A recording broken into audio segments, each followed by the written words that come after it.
તો ચાલો શરૂ કરીએ કરંટ અફેર્સ જે છે હે ને એની ગામ ગપાટા આપણી સિરીઝ જે છે અને એનો એપિસોડ નંબર 11. ઓકે, તો સ્ટેટિક સબ્જેક્ટ અને કરંટ અફેરના અનોખા સંગમ સાથે આપણે આપણી આ સિરીઝ જે છે ચલાવી રહ્યા છે. ચલો 11મા નંબરના એપિસોડમાં આપણે સૌ કોઈ આવી ગયા છીએ અને આજે આપણે આ બધા જ ટોપિક ઉપર જે છે ઇન્ફોર્મેશન જોવાની છે. તો વિધાઉટ ટાઈમ વેસ્ટિંગ અને આપણે ચાલુ કરીએ આપણા સેશનને. ચલો સૌથી પહેલો જો પ્રીવિયસ યરના જે આન્સર હતા અમુક તો આન્સર આપણે આપી દીધા હતા, છતાં ફટાફટ જોઈ લો. નરેન્દ્રનાથને વિવેકાનંદ જે ઉપનામ આપ્યું હતું એ ખેતડીના રાજા કોણ હતા? અજિતસિંહ, હે ને. પછી કયા ઉપનિષદમાં આપણે નચિકેતા અને યમ રાજા જે છે એમની કહાની જોવા મળે છે? તો એનું નામ છે કઠોપનિષદ, જે એક પ્રકારનું બૃહદ એટલે કે મોટું ઉપનિષદ છે. આમ તો લઘુ અને બૃહદ એમ બે પ્રકારે ઉપનિષદની કેટેગરી જોવા મળે છે. હા, તો એની અંદર પણ ખાસ કરીને યાદ રાખજો એક સિસ્ટમ છે, હે ને. તે આપણા જે ચારે ચાર વેદ છે એ દરેક વેદ સાથે વેદાંત જોડાયેલા છે, હે ને. વેદાંત, અને વેદાંતને જ બીજી ભાષામાં આપણે શું કહીએ છીએ? ઉપનિષદ કહીએ છીએ. ઓકે, અલ્ટિમેટલી કૃષ્ણ યજુર્વેદ જે છે એમની સાથે કઠોપનિષદની અંદર આપણને નચિકેતા અને યમરાજાની કહાની જોવા મળે છે. ચલો, કયા જર્મન અર્થશાસ્ત્રી આપણે વાત કરી હતી કે આવક વધે તો લોકો નિમ્ન પ્રકારનું જે ખોરાક છે એની પાછળ બિલકુલ ઓછો ખર્ચ કરે છે? તો એ એંગલ્સ લો છે. અને ભારતનું સૌથી જૂનું સેન્ટ્રલી અને આર્મ્ડ પોલીસ ફોર્સ જે છે અથવા એને પેરામિલિટરી ફોર્સ આસામ રાઇફલ કહીએ છીએ, તો એનું પણ જૂનું નામ હતું 1835માં નામ હતું ચચ્ચર લેવી, હે ને, અથવા તો કચ્ચર લેવી. કચ્ચર લેવી જે છે ખરેખર કચ્ચર શું છે ખબર? આસામની અંદર આવેલા એક વિસ્તારનું નામ છે, એરિયાનું નામ છે. અને આ જે લેવી શબ્દ છે, લેવી, તમે ઘણી વખત જોયું હશે ને ડિજિટલાઇઝેશન લેવી કરીને ભારતમાં એક ટેક્સ ચાલ્યો ગૂગલ અને એમેઝોન વાળી કંપની ઉપર લગાવવામાં આવતો. તો આ બધા ટેક્સ લેવી એટલે શું થાય? કોઈ વિશેષ હેતુ હોય અને ટૂંકા ગાળા માટે, મતલબ એક સ્પેસિફિક પર્પઝ માટે જો તમે કંઈક કરો એને લેવી કહેવામાં આવે. જેમ કે એ સમયે અંગ્રેજોએ થોડા ટૂંકા સમય માટે એમણે આ સૈન્ય ટુકડી બનાવી હતી, પણ હા આગળ જઈને આઝાદ ભારત અને અત્યારે પણ હે ને આપણા નોર્થ ઈસ્ટની રક્ષા કરે છે આસામ રાઇફલ્સ. ક્લિયર? ચાલો નેક્સ્ટ વાત કરીએ તો આપણે વાત કરી હતી કે ગાડીઓમાં ડ્રાઈવરને જે મદદ કરે છે એ સિસ્ટમનું નામ છે એડાસ, અને એડાસનું ફૂલ ફોર્મ થાય છે advance driver assistant system. Driver જે છે એને બરાબરની આસિસ્ટન્ટ એટલે કે મદદ કરે છે. પછી આપણે એ પણ વાત કરી કે કઈ રીતના અને ATM2 ની અંદર ટોટલ 10 જિલ્લા પરિષદ જોવા મળે છે અને 10-10ના નામ આપણે જોયા હતા, હે ને, છેલ્લા લેક્ચરની અંદર. અને યાદ રાખજો તમામનો વહીવટ જે છે બાકી બધા કરતા અલગ છે. આગળ વાત કરીએ તો RBI જે છે એનું 1 જાન્યુઆરી 1949ના દિવસે રાષ્ટ્રીયકરણ કર્યું. દક્ષિણ ભારતનું સૌથી ઊંચું શિખર અન્નામુડી છે. ચંડી મંદિરની અંદર પશ્ચિમી કમાન્ડ જે છે એનું હેડક્વાર્ટર આવેલું છે અને IARO જે છે ગિફ્ટ સિટીમાં બની રહ્યું છે. ક્લિયર? ચલો, તો આ 10 પ્રશ્નો સાથે હવે આપણે આપણા સેશનની અહીંયાથી શું કરીએ? શરૂઆત કરીએ. ચલો, મને આશા છે ત્યાં સુધી બધા જ વિદ્યાર્થી મિત્રોએ ઉત્તરાયણ જે છે ઉજવી લીધી હશે. હા, 1-2 દિવસ ખુદને ટાઈમ આપી દેવાનો અને ખુદ જે છે મજા કરી લેવાની, ને બહુ ચિંતા નહીં કરવાની. 2 દિવસ જે છે થોડું ફ્રેશ થઈ જવાનું. પછી જેવો તમારો ટાઈમ જે છે પૂરો થઈ જાય એટલે તરત પાછી તૈયારીમાં ખૂબ ફોકસથી લાગી જવાનું છે ને. ઓકે, ચલો, તો આજે આપણે જોઈએ તાજેતરમાં એક એવો દેશ છે એને જેને બહુ એન્વાયરમેન્ટની ખાસ પડી નથી, એટલે એને યુનાઇટેડ નેશન્સના એવા ઘણા બધા ફ્રેમવર્ક અને કન્વેન્શન જે છે એમાંથી ખુદને અલગ કરી નાખ્યો છે, હે ને. ખાસ કરીને ખૂબ famous United Nations framework convention on climate change, જેને આપણે UNFCCC કહીએ છીએ. અને આની સાથે બીજી 60 જેટલી આંતરરાષ્ટ્રીય ક્લાઇમેટ સંસ્થાઓ જે છે એમાંથી ખસી જવાની જાહેરાત એમણે કરી છે, હે ને. તો આ હરામખોર ખોપડી એનું નામ જે છે બધાને ખબર છે કે આ ભાઈનું નામ શું છે, હે ને. હા, તો આ ભાઈ જે છે એ કયા દેશમાંથી બિલોંગ કરે છે? અમેરિકા. ચાલો જોઈએ. તો અમેરિકા જે છે એને અમેરિકાએ રિસેન્ટલી જે છે જો એક પહેલી તો કઈ છે inter government panel on climate change, અને IPCC આપણે જેને કહીએ 1988, હે ને. આ જ એ સંસ્થા છે કે જેને દુનિયાભરને માહિતગાર કર્યું હતું કે જળવાયુ પરિવર્તન થઈ રહ્યું છે, હે ને. પહેલી વખત જો તમે એન્વાયરમેન્ટ પ્રોપર ભણ્યા હોય તો IPCC જે છે એની પાછળની આખી કહાની તમારે સમજવી પડે. પહેલી વખત એમણે કીધેલું કે જળવાયુ પરિવર્તન એક ખૂબ ગંભીર મુદ્દો છે, બરાબર. પછી વાત કરીએ તો યુનાઇટેડ નેશન્સમાં પછી આગળ જઈને રિયો સમિટ થઈ અને 92ની અંદર બધા જ જે છે બ્રાઝિલમાં જ્યારે ભેગા થયા ત્યારે એક ફ્રેમવર્ક બનાવ્યું અને એનું નામ છે UNFCCC, હે ને. તો હા, આ જે છે એ અલ્ટિમેટલી UNFCCC અંતર્ગત જ આપણને બધાને ખબર છે કે ઘણી બધી જે છે કોન્ફરન્સ ઓફ પાર્ટીઝ કરવામાં આવે છે, હે ને. તો દર વર્ષે એક કોન્ફરન્સ ઓફ પાર્ટી યોજાય છે. પછી વાત કરીએ ઇન્ટરનેશનલ સોલાર એલાયન્સ 2015માં ફ્રાન્સ અને ભારત જે છે ને બંને ભેગા થઈને અને સોલાર માટે બનાવ્યું હતું. આવી 60 જેટલી સંસ્થા છે ભાઈ, એમાંથી અમેરિકાને કંઈ મજા નથી આવતી હે ને, તો અલ્ટિમેટલી બધામાંથી કે હું આમાં નથી રહેવાનો. એટલે કે અલ્ટિમેટલી વાત કરવા જઈએ ને તો દુનિયાભરમાં આ ખૂબ કાર્બન છોડશે, કાર્બન ધમાકેદાર છોડવાનો છે. અને પોતાની ઇન્ડસ્ટ્રીઝના લોકો અને મૂડીવાદી, ખાસ કરીને પૈસાવાળા જે લોકો છે મૂડીવાદી હે ને, એમને સાચવતો આ માણસ છે. ક્લિયર? તો એમને બહુ ખાસ એન્વાયરમેન્ટની પડી નથી ને. હા, એન્વાયરમેન્ટ તો શું છે ભાઈ, એ તો ગામડામાં થોડું પરિવર્તન આવ્યા કરે, થોડું તાપમાન ને ભેજ બદલાણા કરે. એ કંઈ ક્લાઇમેટ ચેન્જ જેવું કંઈ છે નહીં આના મતે, બરાબર? હા, તો જે દિવસે જે દેશની અંદર વિજ્ઞાનની અધોગતિ થાય, સમજી લેવાનું કે દેશે ખુદ ઉપર ને કુહાડો મારવાનું ચાલુ કરી દીધું છે. બરાબર? ચાલો, તો અહીંયા વાત કરીએ તો હા, એમણે પોતાના દેશમાં જળવાયુ પરિવર્તન માટે જે કાર્યો ચાલી રહ્યા એ બધાના બજેટ ઉપર શું મૂકી દીધું? કાપ મૂકી દીધી. અને ડોનાલ્ડ ટ્રમ્પ માટે તો જળવાયુ પરિવર્તન એક પ્રકારનો એજન્ડા છે, ફેક ન્યૂઝ છે. અરે વાહ! ચાલો, અહીંયા ચાલો એક પ્રશ્ન આવે, ભારતે કયા દેશની મદદથી અને કઈ COP દરમિયાન, આ બી બહુ ઇમ્પોર્ટન્ટ છે, ISA ની શરૂઆત કરી હતી? અને ઇન્ટરનેશનલ સોલાર એલાયન્સની આપણે શરૂઆત કઈ કોન્ફરન્સ ઓફ પાર્ટીઝમાં કરી હતી? પછી આ બહુ ઇમ્પોર્ટન્ટ ક્વેશ્ચન છે ભાઈ. IPCC જે છે એ દુનિયાભરમાં ફેમસ છે, જળવાયુ પરિવર્તન માટેના વિવિધ પ્રોજેક્ટ લાગુ કરતી એક જબરદસ્ત સંસ્થા છે. પણ તમારે એ કહેવાનું છે કે IPCC જે છે શું એ ખરેખર જળવાયુ પરિવર્તન માટે જે પ્રોજેક્ટ હોય છે એને ઇમ્પ્લિમેન્ટ કરે છે? આ વિધાન સાચું છે કે ખોટું છે એ કહેવાનું છે, હે ને? થોડું ક્રિટિકલ વિધાન છે, ધ્યાનથી સમજજો. જળવાયુ પરિવર્તન માટે કામ કરે, વાત સાચી છે, પણ એના પ્રોજેક્ટ લાગુ કરવાનું કામ પણ IPCC, હે ને? IPCC એટલે તમે અહીંયા જોયું હતું ને, ઇન્ટર ગવર્મેન્ટ પેનલનું છે. તો ભાઈ એ તમારે થોડું ચેક કરવાનું છે. એમાં એવું છે, દરેક સંસ્થાના નેચર તમને ખબર હોવી જોઈએ, તો તમને વધારે બેનિફિટ થાય. ચલો, અહીંયા આન્સર આવશે અમેરિકા. આગળ વધીએ.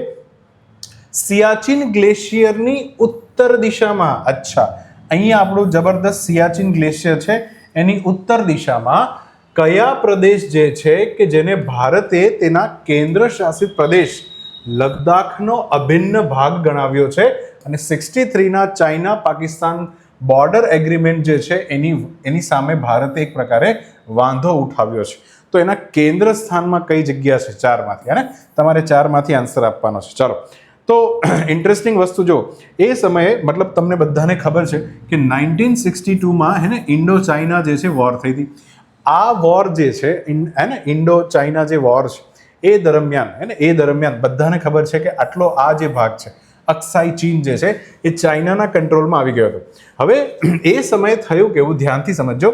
અહીંયા આજે આ બાજુ જે છે, હવે આટલો કાન તો તમને બધાને ખબર છે, અહીંયાથી ને આટલો જે આ કાન છે આખું આખું કોણ દબાવીને બેઠું છે? આપણું પાકિસ્તાન, હે ને? આ પાકિસ્તાન ઓક્યુપાઈડ કાશ્મીર, એટલે આપણે એને POK કહીએ છીએ. ઓકે, એમાં પણ ખાસ વાત કરીએ તો ધ્યાનથી સમજજો, હે ને? એકદમ ઉપર વાત કરીએ અહીંયા આ જગ્યા પર, હે ને? આ જગ્યા ઉપર આમ ત્રિકોણ આકાર આખું ગ્લેશિયર છે, એનું નામ છે સિયાચિન ગ્લેશિયર.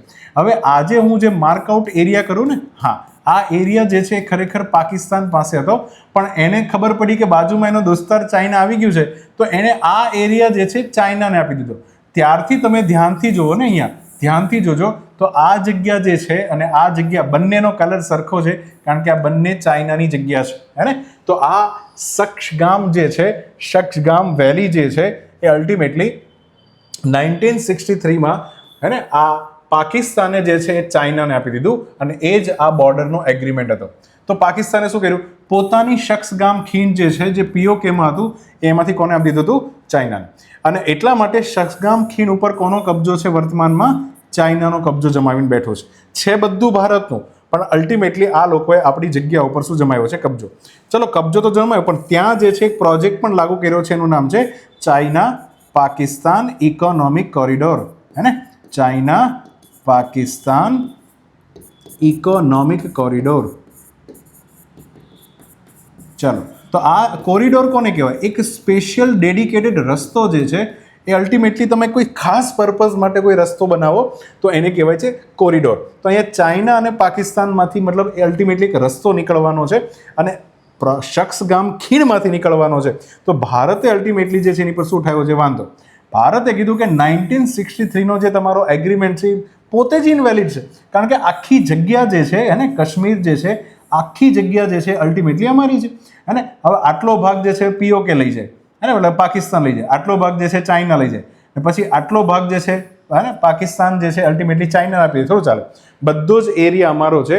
જે દિવસથી રાજા હરિસિંહ જે છે એમણે કાશ્મીર માટેના વિલય પત્ર પર હસ્તાક્ષર કર્યા તે દિવસથી આખું કાશ્મીર આપણું છે. તો અલ્ટિમેટલી અહીંયા ભારતે વાંધો ઉઠાવ્યો છે. તો ચાઇના જે છે એક બહુ જ એમ્બિશિયસ પ્રોજેક્ટ ચલાવે છે વિશ્વની અંદર. એનું નામ છે belt and road initiative. Very famous belt and road initiative. મતલબ પ્રાચીન સમયમાં જે રીતના રેશમ માર્ગ હતો, અને રેશમ માર્ગ વિશ્વમાં ઉત્તરમાંથી ચાઇનાથી યુરોપ વચ્ચે, કોની વચ્ચે? ચાઇનાથી યુરોપ વચ્ચે જે એક રસ્તો જતો, જેમાં બેઝિકલી રેશમ સિલ્કનો ટ્રેડ થતો, એ જ રસ્તા ઉપર હવે હે ને એ જ રસ્તા મતલબ એ જ જગ્યા ઉપર અલ્ટિમેટલી રોડનું કામ ચાલી રહ્યું છે. પણ સાથે સાથે અમુક એવા પણ રસ્તાઓ છે કે જેમાં ચાઇનાને અહીંયા તમે ધ્યાનથી આ મેપની અંદર જુઓ ને, તો ચાઇનાની એક જગ્યા છે કશગરથી એક રોડ જે છે એ અહીંયા ભારતના પીઓકેમાંથી પસાર થઈ અલ્ટિમેટલી ઇસ્લામાબાદ, લાહોર થઈ અને અહીંયા ગ્વાદર પોર્ટ ઉપર આવે છે. આ રસ્તો જે છે એ અલ્ટિમેટલી જે છે કોણ બનાવી રહ્યું છે? ચાઇના રસ્તાનું નિર્માણ કાર્ય કરી રહ્યું છે. ચાઇના આને નામ આપે છે CPEC, China Pakistan economic corridor. હવે એને અહીંયા ગ્વાદર પોર્ટ મળી જાય. કયું પોર્ટ? ગ્વાદર નામનું બંદર મળી જાય. તો ચાઇના જે છે એને તમે સમજો, ચાઇના જે છે એને પશ્ચિમ દિશામાં હે ને પશ્ચિમ દિશામાં પણ એક પ્રકારનું શું મળી જાય? બંદરનો એક્સેસ મળી જાય, પોર્ટનો એક્સેસ મળી જાય, તો પોતાનો સામાન જે છે વેચી શકે. આ એનો મૂળ હેતુ છે. તો અહીંયા આવશે આન્સર શખ્સગામ ખીણ જે છે, જેના વિરુદ્ધ ભારત સરકારે વાંધો ઉઠાવ્યો કે અહીંયા તમારો રસ્તો બનાવ થતો નથી. ચલો પછી લેટિન અમેરિકાના કયા દેશે તાજેતરમાં UNSC યુનાઇટેડ નેશન્સ સિક્યુરિટી કાઉન્સિલના પરમેનન્ટ મેમ્બર બનવાની ભારતની ઈચ્છાને જબરદસ્ત ટેકો જાહેર કર્યો છે? મતલબ UNSCમાં ભારતને એડ કરવું છે, તો લેટિન અમેરિકાનો એક દેશ છે જેને ભારત માટે વકાલત કરી છે. પહેલાં તો સમજો, વાત કરીએ લેટિન, હે ને લેટિન જે છે એક ભાષા પણ છે અને સાથે સાથે લિપિ પણ છે, હે ને લિપિ પણ છે. હાલાકી ભાષા આપણને નથી આવડતી, પણ લિપિ આપણે બધાને આવડે છે, હે ને. લેટિન લિપિ એટલે કઈ? તો આપણે જે આ ABCD કહીએ છીએ એ અલ્ટિમેટલી લેટિન લિપિ છે. અને સીધી વસ્તુ છે કે આખી ભાષાની લિપિ યુરોપમાં હતી, હે ને. તો હા, યુરોપના જેટલા પણ દેશો હતા કે જેમણે એક સમયે કોલોનાઇઝેશનના પીરિયડ દરમિયાન એમણે દક્ષિણ અમેરિકાના ઘણા દેશોને પર કબજો જમાવ્યો હતો, હે ને.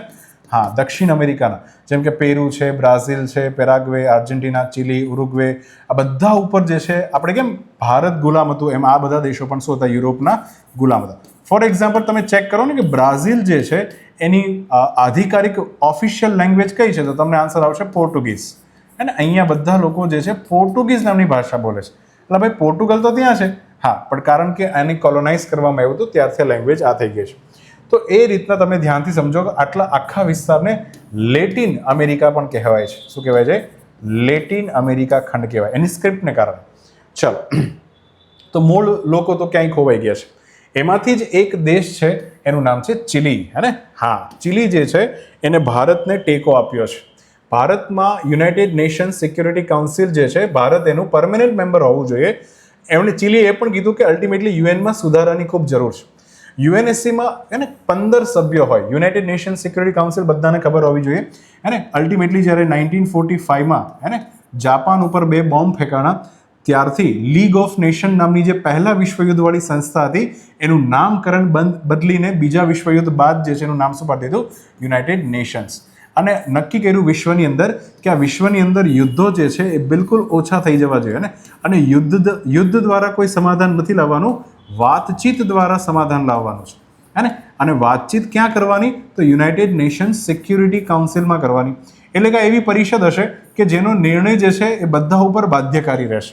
તો એ સમયે અલ્ટિમેટલી જે છે આનું જે સ્ટ્રક્ચર બન્યું એની અંદર કુલ 15 સભ્યો હોય છે, અને એને પણ આ રીતના ડિવાઈડ કરવામાં આવે છે. 5 એવા મેમ્બર કે જે પરમેનન્ટલી હંમેશા UNSCના મેમ્બર રહેશે. 10 એવી જગ્યા હશે કે જેમાં અલગ અલગ દેશ જે છે એને અલગ અલગ સમયે અહીંયા સ્થાન મળશે. પહેલાં તો P5 કન્ટ્રી, જેને પરમેનન્ટ 5 કહેવાય છે, P5 કન્ટ્રી કયા છે? તો આ બંને દુશ્મન એટલે કે અમેરિકા અને રશિયા. પછી વાત કરીએ ફ્રાન્સ અને UK અને ચાઇના, હે ને. Ultimately 5 member. ચાઇના પણ આની અંદર મેમ્બર છે. બધાને વીટો, હે ને, બધાને ખબર છે વીટો પાવર યુઝ કરવા માટે આપણે જાણીતા છે. 10 કામચલાઉ દેશ છે, મતલબ કે 10 એવી જગ્યા છે, હે ને, અહીંયા 10 એવી જગ્યા છે કે જેમાં અલગ અલગ દેશ જે છે પોતાનું સ્થાન અલગ અલગ સમયે ચૂંટીને ભરી શકે છે. અને દરેક દેશ એક વખત આવે તો 2 વર્ષ માટે જે છે નોન પરમેનન્ટ મેમ્બર તરીકે રહી શકે. ભારતે ટોટલ 8 વખત, હે ને, 8 વખત જે છે આ નોન પરમેનન્ટ મેમ્બરમાં સ્થાન ભોગવ્યું છે.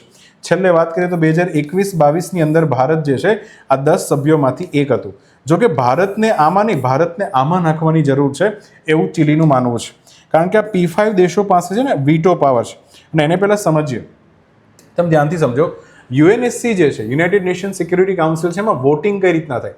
માની લો કે કોઈ પણ જગ્યા ઉપર જે છે એ યુદ્ધ થાય છે. યુદ્ધ થાય તો એ યુદ્ધનો નિવાડો લાવવા માટે યુએનએસસીની અંદર એક રેઝોલ્યુશન લાવવામાં આવે. રેઝોલ્યુશન લાવવું એટલે શું કે વસ્તુને સોલ્વ કરવી છે, સોલ્વ કરવી છે. તો એટલા માટે રેઝોલ્યુશન લાવવામાં આવે.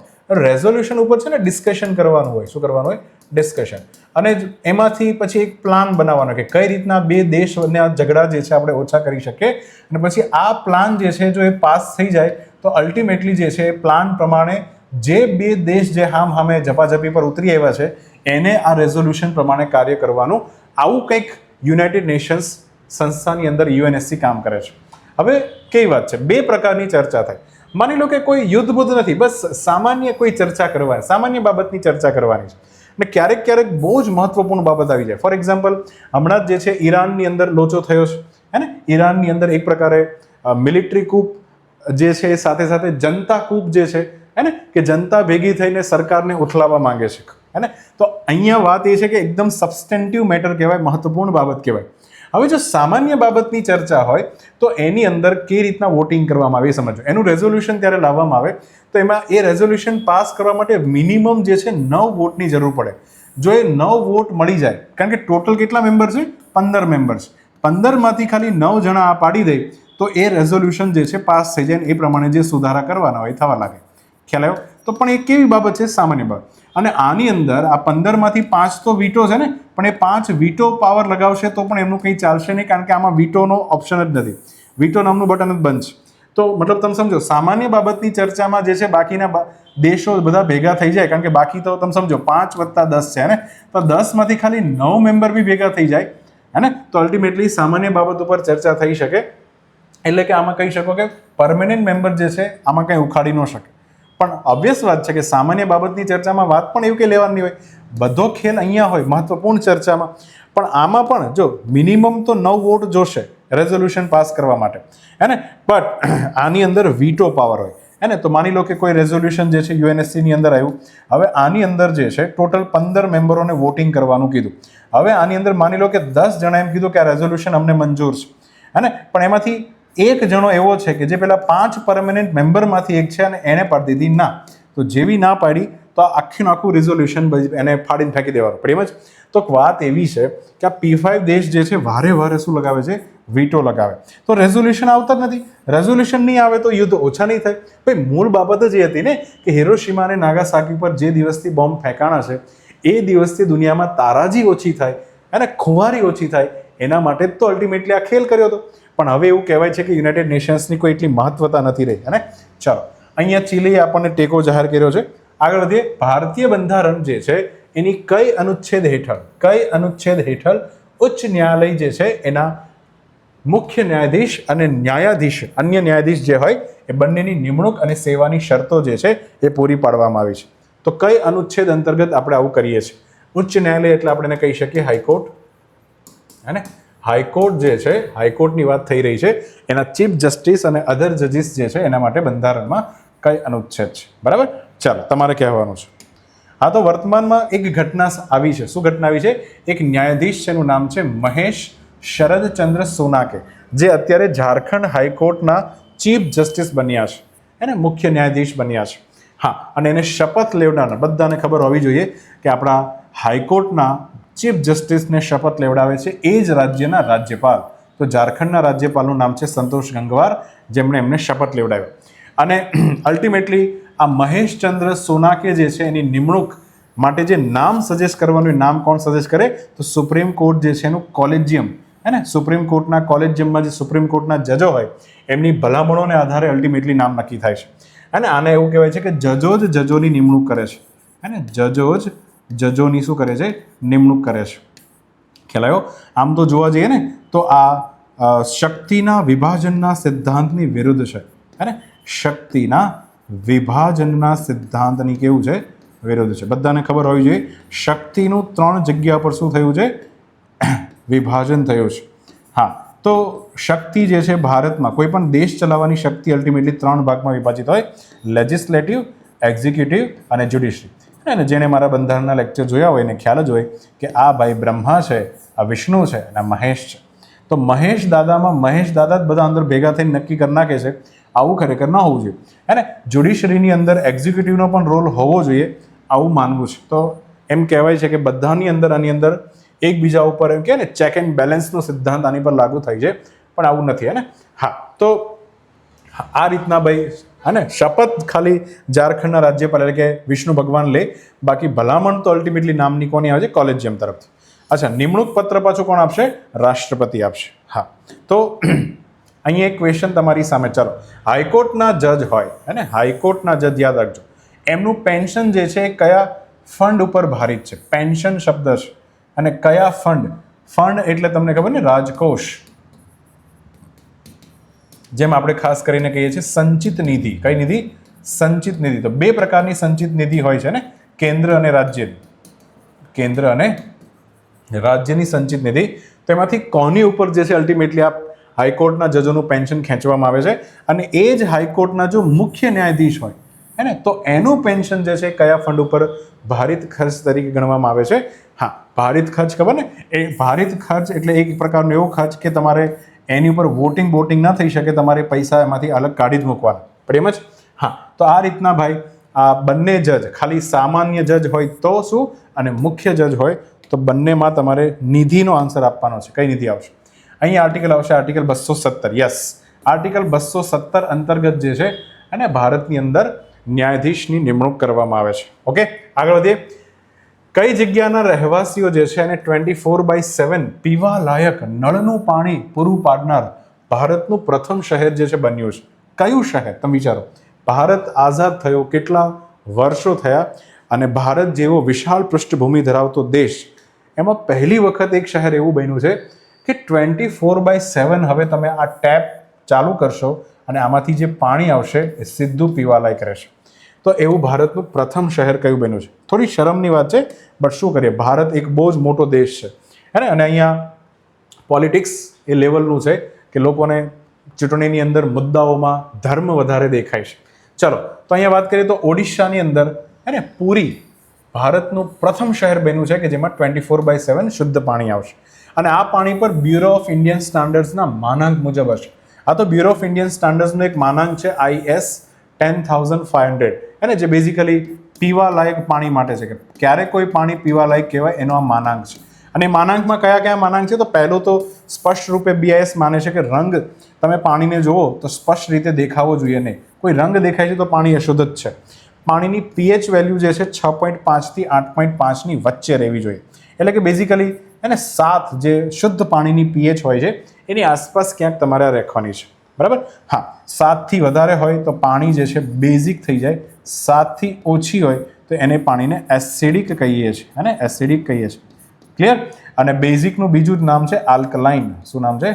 આલ્કલાઇન. અત્યારે ખબર ને આ બધા માર્કેટમાં ખૂબ ચાલે છે આલ્કલાઇન વોટર, પેલું જાપાનીઝ ટેકનોલોજી વાળું કેંગન વોટર, આલ્કલાઇન વોટર છે. હા, પછી ટોટલ ડિઝોલ્વડ સોલિડ, આની તો આપણે વાત કરી હતી, TDS. હે ને, TDS જે છે 500 થી ઓછું હોવું જોઈએ 1 લિટરની અંદર.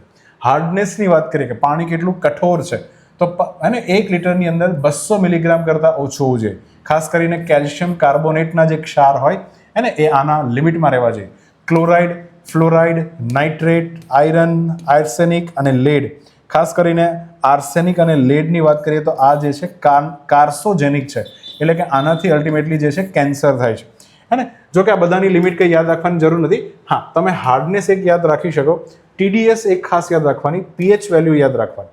હે, તો આ કેવું છે, બેઝિક છે, આપણને ખબર હોવી જોઈએ કે આપણા નળની અંદર પાણી આવે તો આટલા સ્ટાન્ડર્ડ પ્રમાણેનું હોય તો જ એ પાણી જે છે ને વેલિડ ગણવાનું છે. બરાબર? ચાલો, આ તો કારણ કે ઓડિશાની અંદર એક યોજના ચાલી રહી છે, Sujal drink from tap mission 2021, હે ને. તો 2021થી જે છે આ યોજના ચાલી રહી છે અને એની આ સફળતા મળી છે.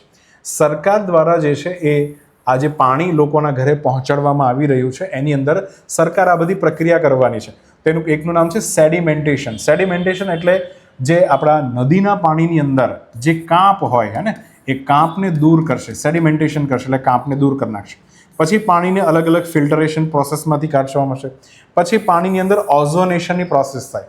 અને ઓઝોન વાયુ તમને ખબર હોય તો એક પ્રકારે આ ઝેરી વાયુ છે, હે ને, ઝેરી વાયુની ગણતરીમાં આવે છે.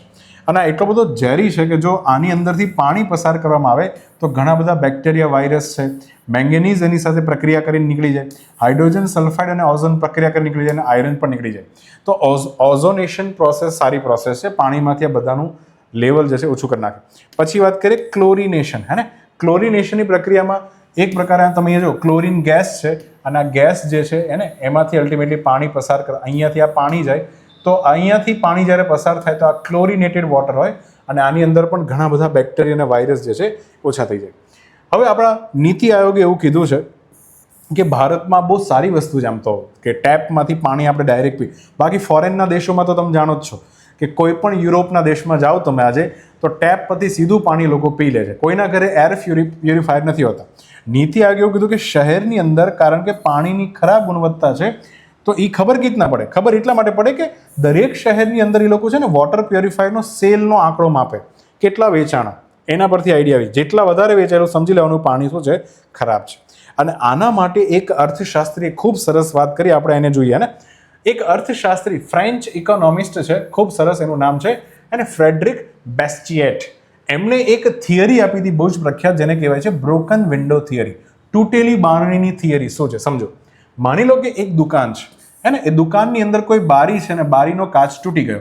હવે બાજુમાંથી પસાર થતા લોકો જે છે શું કહેશે કે સરસ થયું, સારું થયું, હે ને, કે આ કાચ તૂટી ગયો. જો કાચ તૂટ્યો તો જ કાચ રિપેર કરવાવાળાને શું મળશે? પૈસા મળશે. એક પ્રકારની માનસિકતા સમજો. તો કાચ તૂટે જ નહીં તો કાચ રિપેર કરવાવાળા પૈસા ક્યાંથી કમાશે? અને ઇકોનોમીમાં એક આવી માન્યતા ચાલે કે જેટલા લોકો બીમાર થાય એને એ સારી વસ્તુ છે, કે જેટલા લોકો બીમાર થાય તો એટલું જે છે ડૉક્ટર વધારે કમાશે, હે ને. તો આ લોકો આવી માન્યતા પણ રાખતા હોય. તો અહીંયા ફ્રેડરિક બેસ્ટિએટ જે છે એવું કહી રહ્યા છે કે આ વાત ઇકોનોમી માટે ખોટી છે. તમે સમજો, કારણ કે દુકાનનો જે માલિક છે એને અલ્ટિમેટલી કાચ રિપેર કરવા માટે પહેલાં વ્યક્તિને બોલાવવો પડશે, આપણે સમજીએ છીએ. અને એ વ્યક્તિ જે છે એને પેમેન્ટ બી આપવું પડે તો એનો ખર્ચ થઈ જશે. હવે માની લો કે જો કાચ એવો બનાવવામાં આવ્યો હોય કે કાચ ક્યારેય તૂટે જ નહીં, તો માલિક જે છે જેટલા પણ રૂપિયા બચ્યા એ રૂપિયાથી બની શકે નવા કપડાં લેશે, અથવા એ જ રૂપિયાથી જે છે નવા રમકડા લેશે, અથવા પોતાના ધંધાને આગળ વધારવામાં એ રૂપિયો વાપરશે. પણ કારણ કે એના ફાલતુનો ખર્ચ થઈ ગયો તો અહીંયા છે ને ઇકોનોમી જે છે એમાં ખર્ચ તો થયો, હે ને. એટલે તમે જીડીપીની જે એક્સપેન્ડિચર મેથડ છે એ હિસાબે તમે જુઓ તો જીડીપી આગળ વધતી હોય પણ જીડીપીમાં કંઈ નવીનતાનું સર્જન ન થાય, હે ને. કારણ કે નવીનતા ત્યારે આવે જ્યારે એક વ્યક્તિ ઘણી બધી અલગ અલગ વસ્તુ ખરીદે, એની પાસે રૂપિયા જ નથી. તો આ રીતના જોવા જઈએ ને તો આપણા જે શહેરો છે, હવે ધ્યાનથી આને કનેક્ટ કરો ચાલો આની સાથે. આપણા શહેરોમાં વર્ષોથી પાણીની ગુણવત્તા કેવી છે? ખરાબ છે. અને આપણે એવું માનીએ છીએ કે સારું છે ભાઈ, પાણીની ગુણવત્તા ખરાબ હોય ને તો એર પ્યોરિફાયરવાળા જે છે પોતાનો એને એર પ્યોરિફાયર વધારે વેચશે. કારણ કે પાણી જે છે એના શુદ્ધિકરણ માટે યંત્રો બનાવતી કંપની જે છે એને તો ફાયદો થાય ને, પણ એ એક જ કંપનીને ફાયદો થાય. તમે સમજો છો? એક જ કંપનીને ફાયદો થાય અને એક જ સેક્ટરમાં ઇકોનોમી આગળ વધે. જો તમે પહેલેથી પાણી શુદ્ધ આપ્યું હોતે તો લોકો ઓછા બીમાર પડ્યા હોતે અને લોકોનો ખર્ચ જે છે એ બાકી બધી જગ્યા પર વધારે થયો હોતે તો ઇકોનોમીની અંદર વૈવિધ્યતા આવી હોતે.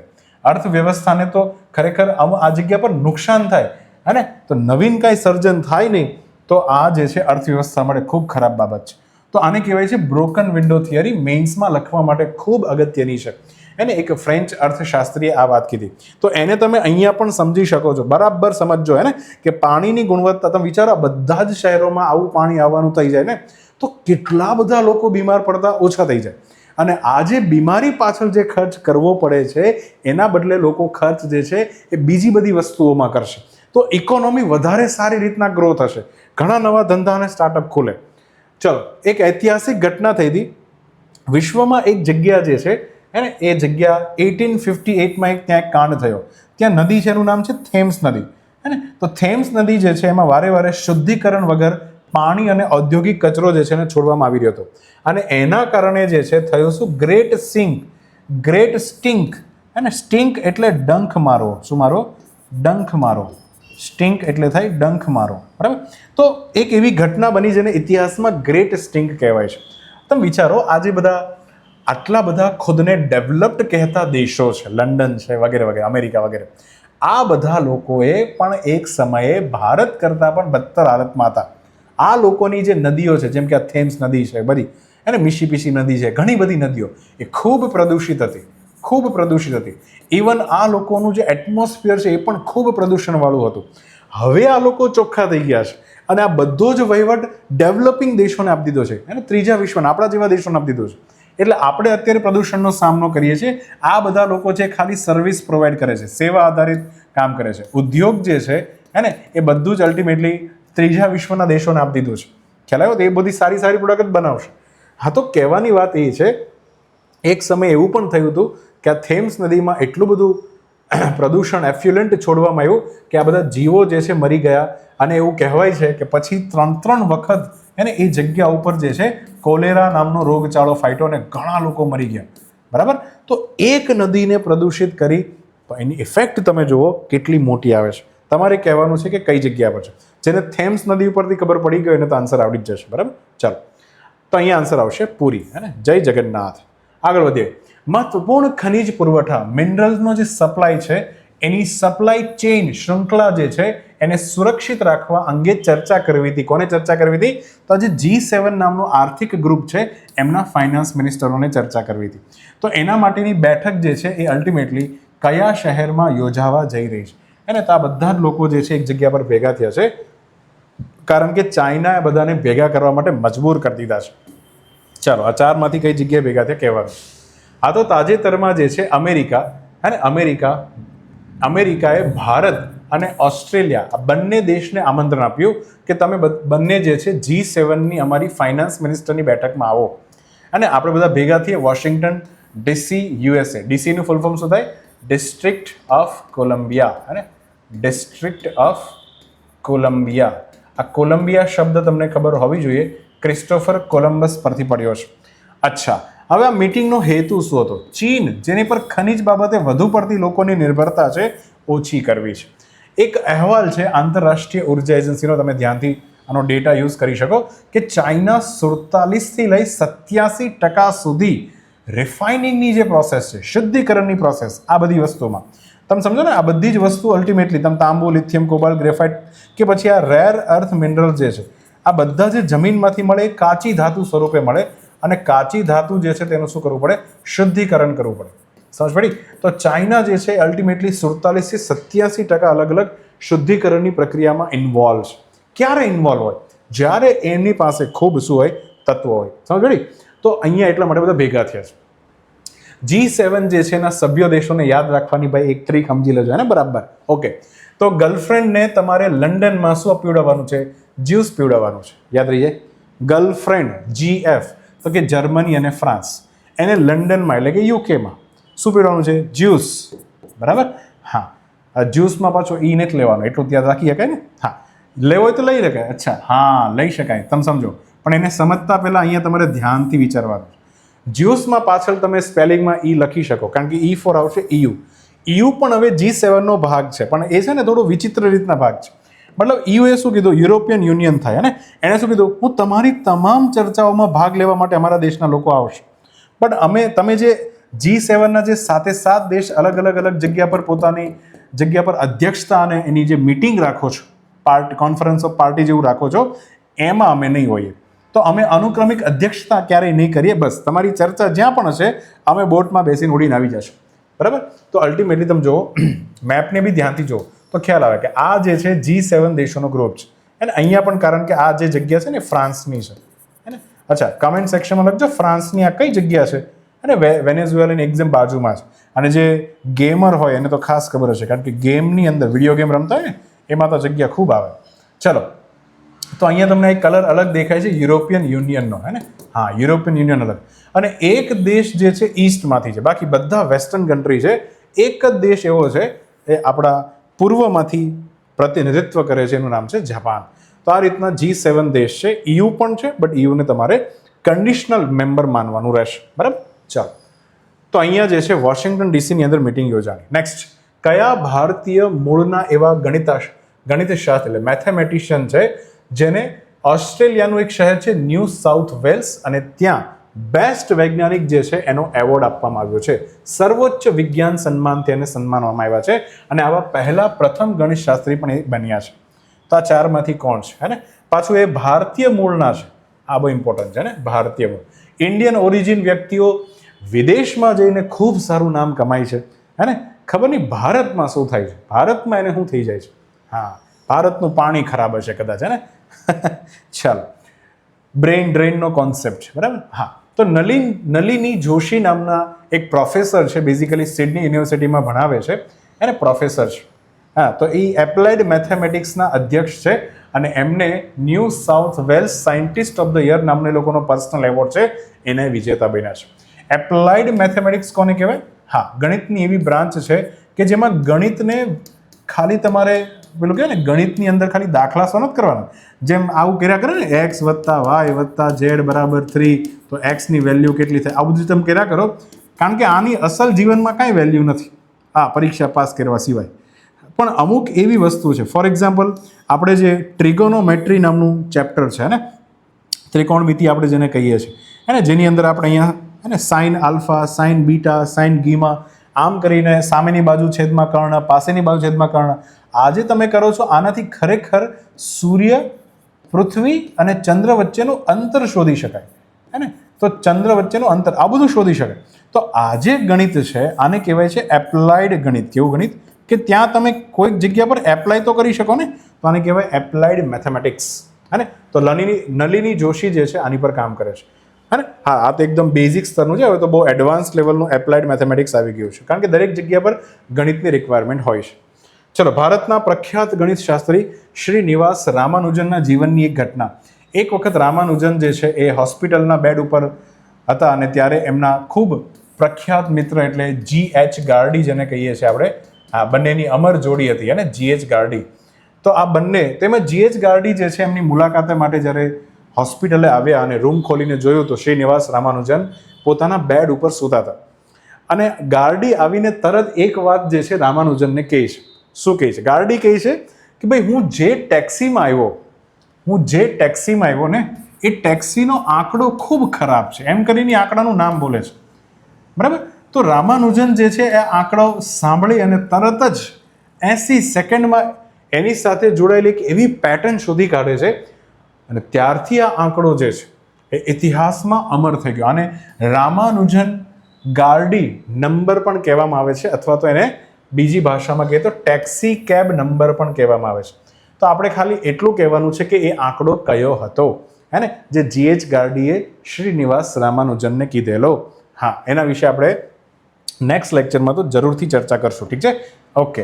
અહીં આવશે નલિની જોશી. નેક્સ્ટ, 47મી રાષ્ટ્રીય જુનિયર બોયઝ હેન્ડબોલ ચેમ્પિયનશિપ. હે ને, હેન્ડબોલ એક ફૂટબોલ જેવું જ આવે, પણ ફૂટબોલમાં આપણે પગનો ઉપયોગ કરીએ.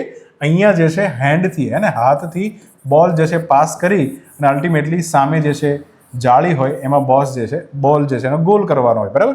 તો એવી જુનિયર બોયઝની ચેમ્પિયનશિપ જે છે એનું ઉદ્ઘાટન આમાંથી કયા શહેરમાં કર્યું છે? બરાબર. ચાલો, તો અહીંયા ભાઈ નવી દિલ્હીના મુખ્યમંત્રી રેખા ગુપ્તા, અને આ તો ભાઈ અદ્ભુત પ્લેયર છે, અને ખરેખર હારામારું પ્લેયર તો આ જ રેખા ગુપ્તા, અને સમજવાળા સમજી જાય. તો 47મી રાષ્ટ્રીય જુનિયર બોયઝ હેન્ડબોલ ચેમ્પિયનશિપનું શું કર્યું છે? ઉદ્ઘાટન. અલ્ટિમેટલી આપણા દેશમાં હેન્ડબોલ ફેડરેશન ઓફ ઇન્ડિયા છે. આ ચેમ્પિયનશિપ જે જીતશે ટીમને 1 લાખ રૂપિયા સુધીનું શું મળશે? ઇનામ મળશે. ભારતની ઈચ્છા છે કે ભારત 2036ના ઓલિમ્પિકનું આયોજન કરે, અને એ પણ સૌભાગ્યથી, હે ને, 99% જે છે અમદાવાદની અંદર જ એમનું આયોજન થવાનું છે. અમદાવાદ અત્યારે તૈયાર થઈ રહ્યું છે, પ્રોપર્ટીના ભાવ આસમાન પર પહોંચી રહ્યા છે, બિકોઝ ઓલિમ્પિકનું આયોજન થવાનું છે. મોટી મોટી હોટલો બની રહી છે અમદાવાદમાં. ક્લિયર? ચાલો, પછી ભારતની ઈચ્છા છે, જો આ હેન્ડબોલ એક એવી રમત છે કે તમે વિચારો એ સામાન્ય રીતના ન રમાતી હોય, તો ભારતની ઈચ્છા છે કે ભારતના મોટા ભાગના પ્લેયર જે છે એ ઓલિમ્પિકની અંદર રમવા જાય. તો જો કોઈ ખેલાડી અલ્ટિમેટલી ઓલિમ્પિકની અંદર રમે અથવા તો કોઈ બીજી આંતરરાષ્ટ્રીય કોમ્પિટિશનમાં જીતે અને મેડલ લાવે, તો ભારત સરકારે એક પ્રાઇઝનું મોડલ ફિક્સ રાખ્યું છે, ચાહે ગેમ કોઈ પણ હોય, હે ને. જો એક ગોલ્ડ મેડલ લાવે છે તો એને અલ્ટિમેટલી 7 કરોડ રૂપિયા મળશે, સિલ્વર લાવે છે તો 5 કરોડ ને બ્રોન્ઝ લાવશે તો 3 કરોડ ફિક્સ છે, બરાબર. તો આ રીતના જે છે, હે ને, કોમનવેલ્થ ગેમ હોય, આંતરરાષ્ટ્રીય બીજી કોઈ ગેમ સ્પર્ધા હોય, આ 3 મેડલ લાવ્યા તો સરકાર ખૂબ ઇનામ આપવાની છે, હે ને. તો રમતગમતમાં ખૂબ મોટો ફાયદો છે. ચાલો, અહીંયા આન્સર આવશે નવી દિલ્હી. મેઘાલય હાઈકોર્ટના પ્રથમ મહિલા મુખ્ય ન્યાયાધીશ તરીકે કોણે શપથ લીધા છે? મેઘાલયમાં પહેલી વખત જેન્ડર ઇક્વાલિટીના ક્ષેત્રમાં કામ થયું છે, હે ને. જેન્ડર ઇક્વાલિટીના ક્ષેત્રમાં કામ થયું છે. હા, પહેલી વખત મહિલા ચીફ જસ્ટિસ બન્યા છે. તામાંથી કોણ બન્યું છે કહેવાનું છે. ચાલો, તો મેઘાલય હાઈકોર્ટના પ્રથમ મહિલા મુખ્ય ન્યાયાધીશ તરીકે જસ્ટિસ રેવતી મોહિતે ડેરે નામના વ્યક્તિ બન્યા છે. આ પહેલા એ બોમ્બે હાઈકોર્ટની અંદર જજ તરીકે સેવા આપતા હતા. હવે બધાને ખબર છે કે હાઈકોર્ટના જજ હોય તેમના શપથ કોણ લેવડાવે છે? જે તે રાજ્યના રાજ્યપાલ લેવડાવે. તો અહીંયા ચંદ્રશેખર એચ વિજયશંકર જે છે મેઘાલયના રાજ્યપાલ, એમને શપથ લેવડાવ્યા.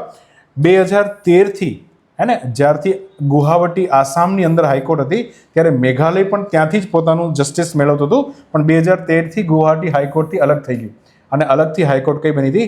મેઘાલય હાઈકોર્ટ. આ બંને છૂટા પડ્યા હતા. ચલો, એક આ ઇન્ટરેસ્ટિંગ ક્વેશ્ચન છે, ભારતની પ્રથમ હાઈકોર્ટ કઈ બની હતી, ક્યારે બની હતી? અને તમે એ પણ કહી શકો કે પ્રથમ હાઈકોર્ટના જજ ક્યાં હતા? ચાલો, એ પણ કહેજો. હાઈકોર્ટના જજ, સુપ્રીમ કોર્ટ તો બધાને ખબર હશે, પ્રથમ હાઈકોર્ટ અને એમના જજનું નામ પણ તમારે લખવાનું છે, બરાબર. અહીંયા આન્સર આવશે રેવતી મોહિતે ડેરે, બરાબર. નેક્સ્ટ ક્વેશ્ચન, પૂર્વીય હિમાલય અથવા તો ઉત્તર પૂર્વીય નોર્થ ઇસ્ટ હિમાલય જે છે, તાજેતરમાં જ એક લેપ્ટોબ્રાચિયમ નામની એક જાતિ છે, એના 2 દેડકાની નવી પ્રજાતિ મળી છે. એ કયા રાજ્યમાંથી મળી છે? ઉત્તર પૂર્વનું કયું રાજ્ય છે? 2 અલગ અલગ દેડકા જે છે અલ્ટિમેટલી મળ્યા છે. ચલો, આ 4માંથી આન્સર આપવાનો છે. આગળ વધીએ તો અરુણાચલ પ્રદેશ કયું રાજ્ય? હા, નવી પ્રજાતિ શોધાણ જ કરે છે અને દર 1 મહિને ભારતમાંથી 7-8 પ્રજાતિ તો નવી શોધાતી જ રહી છે, બરાબર. આ તો સોમાંસ સ્લેન્ડર આર્મ ફ્રોગ અને બીજું જે છે મેચુકા સ્લેન્ડર આર્મ ફ્રોગ, આવા નામ પાડ્યા છે એને. આમાં સોમનાથ કરીને એક રિસર્ચર્સ હતા, એના નામ પરથી સોમાંસ રાખી દીધું છે. હા, તો આવા નામ પાડ્યા કરે. તો આ 2 અલગ જાતિ જે છે અલ્ટિમેટલી ડીયુ, અને દિલ્હી યુનિવર્સિટી બહુ જ ફેમસ છે ને, એના દ્વારા સંશોધન કાર્ય ચાલી રહ્યું હતું. એમાં મુખ્ય સંશોધન કરતા હતા SD બીજુ. SD બીજુ જે છે એને દેડકામાં ખૂબ રસ છે, તો એને ભારતના ફ્રોગ મેન પણ કહેવામાં આવે છે, SD બીજુ. અને એમણે પૂર્વ હિમાલયમાં જ્યારે રિસર્ચ કર્યું તો જૈવ વિવિધતાના આ હોટસ્પોટની અંદર, એટલે કે આ ઇન્ડો બર્માના એરિયાની અંદર એને અલ્ટિમેટલી 2 અલગ અલગ દેડકા જે છે એની નવી પ્રજાતિ મળી આવી. ને તો ભારતની અંદર વાત કરીએ તો આ જગ્યા પર, હે ને, અરુણાચલ પ્રદેશ જે છે આ જગ્યા પર 2 દેડકા મળ્યા, જેને આપણે ઇન્ડો બર્મા ક્ષેત્ર પણ કહીએ છીએ. બાયોડાયવર્સિટીનું હોટસ્પોટ છે. ભારતમાં વાત કરીએ તો ભારતમાં 4 પ્રકારના હોટસ્પોટ છે. 4 જગ્યા પર. હોટસ્પોટ એટલે એવી જગ્યા કે જ્યાં બાયોડાયવર્સિટી ખૂબ હોય. ઓકે, ચલો, તે 4 જગ્યા તમારે કહેવાની છે, આન્સર રાઇટિંગમાં લખવાની છે. બીજો ઇન્ટરેસ્ટિંગ ક્વેશ્ચન ખાસ ધ્યાન રાખજો. વારે તમે શબ્દ સાંભળ્યો છે કે બાયોડાયવર્સિટી હોટસ્પોટ, હે ને. ભાઈ, હું એમ કહું કે ભારતની તો 4 જ જગ્યા બાયોડાયવર્સિટી હોટસ્પોટમાં છે, મારે 5મી બનાવવી હોય કે કોઈ પણ નવી બનાવવી હોય, 2 નિયમ કોમન છે. ચાલો, 2 નિયમ છે, એમાંથી મેં આ એક નિયમ તમને પૂછ્યો છે કે કોઈ પણ જગ્યા જે છે એને બાયોડાયવર્સિટી હોટસ્પોટ ઘોષિત કરવું હોય તો એમાં એક નિયમ છે કે વનસ્પતિ, હે ને, હા, વનસ્પતિની મિનિમમ કેટલી પ્રજાતિ એવી હોવી જોઈએ કે જે બીજી કોઈ જગ્યા પર મળતી જ ન હોય, મતલબ એ જ જગ્યા પર એ એપિડેમિક હોય, ત્યાં જ મળતી હોય, બીજે ક્યાંય ન મળતી હોય, એવી કેટલી વનસ્પતિની પ્રજાતિ હોવી જરૂરી છે? આ પહેલી શરત છે. સાથે બીજી પણ શરત જે છે તમારે કહેવાની છે, યાદ હોય તો લખજો, બરાબર. 2 શરતો છે, જો એ 2 શરતમાં ટીક થાય તો જ એ જગ્યાને જે છે બાયોડાયવર્સિટી હોટસ્પોટ ઘોષિત કરવામાં આવે છે, બરાબર. હા, તો આપણા એવા 4 હોટસ્પોટ જે છે અને ત્યાંથી જ વારે નવી પ્રજાતિઓ જે છે મળી આવતી હોય છે. અહીંયા આન્સર આવશે લેપ્ટોબ્રાચિયમ નામની પ્રજાતિના 2 દેડકા અરુણાચલ પ્રદેશમાં મળ્યા છે. ચાલો, પછી હમણાં જ બધાને ખબર છે કે ગુવાહાટીમાં બધાને ખબર છે કે નેશનલ લેવલની ટેક્સટાઇલ કોન્ફરન્સનું ખૂબ મોટા રંગે-ચંગે આયોજન થયું હતું. આ આયોજન પૂરું થયું છે અને હવે એમાંથી એક બચ્ચું બહાર નીકળ્યું છે. એનું નામ છે ડિસ્ટ્રિક્ટ લેડ. લેડ એટલે પેલી લેડ ધાતુ નહીં, લેડ એટલે ઇંગ્લિશમાં લેડ છે. ઇંગ્લિશમાં મૂળ ક્રિયાપદ છે, એનું નામ છે લેડ. લીડ કરવું એટલે આગળ રહેવું, હે ને, આપણે કહીએ ને લીડર છે આપણે, તો એનું ભૂતકાળનું રૂપ છે લેડ. તો જિલ્લાઓ હવે આપણે આગળ લઈ જવાના છે અને એના દ્વારા આપણે ટેક્સટાઇલનું ટ્રાન્સફોર્મેશન કરવાનું છે. તો એક આવું ઇનિશિયેટિવ DLTT ઇનિશિયેટિવ જે છે એની ઘોષણા કરી છે આ કોન્ફરન્સ બાદ. અને આમાં નક્કી કર્યું છે કે કેવા આકાંક્ષી જિલ્લાઓ, કેટલા આકાંક્ષી જિલ્લાઓ જે છે, બરાબર, જેને એક્સપોર્ટ ચેમ્પિયન તરીકે આપણે ડેવલપ કરવાના છે. મતલબ શું છે હું હમણાં આગળ સમજાવું. કેટલા જિલ્લાઓને ટૂંકમાં એવા ઘોષણા કરવામાં આવી છે કે અહીંયા જે છે એને ટેક્સટાઇલ જબરદસ્ત માત્રામાં વિકાસ થશે, ડેવલપ થશે. તો કેટલા એવા જિલ્લા છે, ચાલો સમજીએ, આખી વાત સમજીએ. મેં પહેલાં જ કીધું, નેશનલ ટેક્સટાઇલ મિનિસ્ટીરિયલ લેવલની આખી એક કોન્ફરન્સ ગુવાહાટીમાં શું થઈ ગઈ, સંપન્ન. અને એમાં બધાએ પૂરી થઈ તો એક ઇનિશિયેટિવ લોન્ચ કર્યું છે DLTT, district lead textile transformation. અને એમાં આ લોકોએ નક્કી કર્યું કે ભારતની અંદર આપણે કેટેગરી પાડીએ તો 2 પ્રકારના જિલ્લાઓ, ભારતને પહેલાં તો 2 પ્રકારના જિલ્લાઓમાં ડિવાઈડ કરીએ. અમુક એવા જિલ્લા કે જેને ચેમ્પિયન જિલ્લાઓ કહેવાય, મતલબ કે એવા જિલ્લાઓ છે કે જે ઓલરેડી ટેક્સટાઇલની અંદર ખૂબ આગળ છે. ફોર એક્ઝામ્પલ સુરત, સુરત જે છે ટેક્સટાઇલમાં પહેલેથી આગળ છે, અમદાવાદ ટેક્સટાઇલમાં આગળ છે. તો આવા એવા જિલ્લાઓ કે જે ઓલરેડી આગળ હોય, હવે એને એક્સપોર્ટ માટે તૈયાર કરવાના છે કે મેક્સિમમ સુરતનો માલ જે છે, અમદાવાદનો માલ છે, તમિલનાડુના અમુક જિલ્લાઓનો માલ છે, બહાર છે. સાથે સાથે અમુક એવા જિલ્લાઓ જેને આપણે આકાંક્ષી જિલ્લાઓ કહી શકીએ. ફોર એક્ઝામ્પલ ભરૂચ, અને ભરૂચ જે છે ત્યાં ખૂબ મોટી માત્રામાં કોટન તો પેદા થાય છે, પણ ટેક્સટાઇલની મિલો જે છે એની સંભાવના વધારે રહી છે, પણ અત્યારે છે નહીં. તો એવા પણ 100 જિલ્લા સિલેક્ટ કરવાના અને એની અંદર આપણે સંભાવના વધારવાની છે. તો આવું બધું ભાઈ જે છે મોટા ઉપાડે નક્કી કર્યું છે. તો જેટલા ચેમ્પિયન જિલ્લાઓ છે, હવે 100 ચેમ્પિયન જિલ્લાઓ છે ને, તો એની અંદર આ લોકો શું કરશે, તો કોમન ફેસિલિટી સેન્ટર્સ બનાવશે. મતલબ કે કોઈને પણ આ જિલ્લામાં નિકાસ કરવો હોય અથવા તો ટેક્સટાઇલમાં કંઈક નવા મશીન લઈને વિકાસ કરવો હોય, તો એના માટે કાંઈ પણ પૂછપરછ કરવી હોય, એક જ સેન્ટર હોય જિલ્લામાં, ત્યાં જતું રહેવાનું. સાથે સાથે આ જિલ્લાઓને એક નવી ઇન્ડસ્ટ્રીયલ 4.0 માટે પણ તૈયાર કરવાના છે. આ બધી વાત છે, હું ઇન્ડસ્ટ્રીયલ 4.0 આગળ સમજાવું. પછી વાત કરીએ આકાંક્ષી એસ્પિરેશનલ જે ડિસ્ટ્રિક્ટ્સ જે છે, પહેલા નહીં, નીતિ આયોગ આ નવા 100 જિલ્લા આવશે, આકાંક્ષી જિલ્લા. તો આ નવા 100 જિલ્લા એવા રહેશે કે જેમાં સંભાવના છે ને, તો એમાં જે છે લોકોનું સ્કિલ વધારવામાં આવશે. ખાસ કરીને લોકોની ટેક્સટાઇલમાં સ્કિલ વધારવા માટે સરકાર જે છે એ કામ કરશે. પછી વધુમાં વધુ એ જિલ્લામાં સેલ્ફ હેલ્પ ગ્રુપ ખોલે, કાચા માલની એક બેંક ખોલે, જેથી લોકો જે છે એક જ જગ્યા પર બધો કાચો માલ ભેગો કરે. અને સહકારી કોઓપરેટિવ સોસાયટી જે છે ટેક્સટાઇલના સેક્ટરમાં ખુલે. આ બધી જે છે પ્રયત્ન કરવામાં આવશે. તો એ આકાંક્ષી જિલ્લા છે. તો ચેમ્પિયન અને આકાંક્ષી 2 કેટેગરીમાં ડિવિઝન છે. ઇન્ડસ્ટ્રીયલ રિવોલ્યુશનની વાત કરીએ, ઔદ્યોગિક ક્રાંતિ 1784માં બ્રિટનની અંદર જ્યારથી મશીનો શોધાણા, બધાને આપણે ઇતિહાસમાં પણ ભણીએ છીએ, ત્યારથી ઔદ્યોગિક ક્રાંતિની શું થઈ, શરૂઆત. અને જે આખું વિશ્વ એગ્રીકલ્ચર બેઝ હતું, કોટેજ ઇન્ડસ્ટ્રી બેઝ હતું, એમાંથી ખાલી ઇન્ડસ્ટ્રી બેઝ થવા લાગ્યું, ઉદ્યોગ તરફ જે છે માઇગ્રેશન થયું.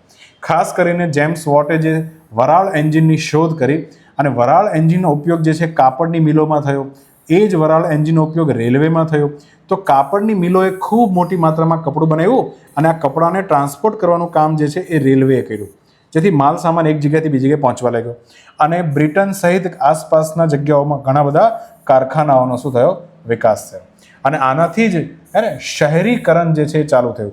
એટલે એક જગ્યા જે ગામડા જેવી દેખાતી હોય એ અર્બન જેવી જગ્યા એટલે કે શહેર બનવાનું શું થયું, ચાલુ થયું. શહેરીકરણની કોઈ વ્યાખ્યા લખવાની થાય, એનો નિબંધ પૂછે, તમે ઇન્ડસ્ટ્રીયલ રિવોલ્યુશનથી શરૂઆત કરી શકો. અને તો આને કહેવાય છે કે મિકેનાઇઝેશનનો યુગ છે, યાંત્રિકીકરણનો આ પહેલો વર્ઝન હતું. આ ચાલતું હતું 1784માં. પછી 1817 હવે સમજો, અહીંયા તમે એક પહેલા રેવોલ્યુશનમાં તમે જો ધ્યાનથી જો તો અહીંયા જે છે વરાળનો ઉપયોગ થાય. હવે વરાળ બનાવવા માટે જે બધાને ખબર છે કે કોલસાની જરૂર પડે, હે ને. કોલસો જે છે પાણીને ગરમ કરે ત્યારે શું બનશે, વરાળ. તો હું કહી શકું કે ફ્યુલ તરીકે કોલસો મેઇન હતું.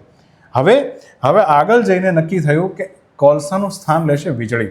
અને અમેરિકા, જર્મની અને જાપાનની અંદર એવા કારખાનાઓ નખાણા કે જે વીજળીથી ચાલતા હતા.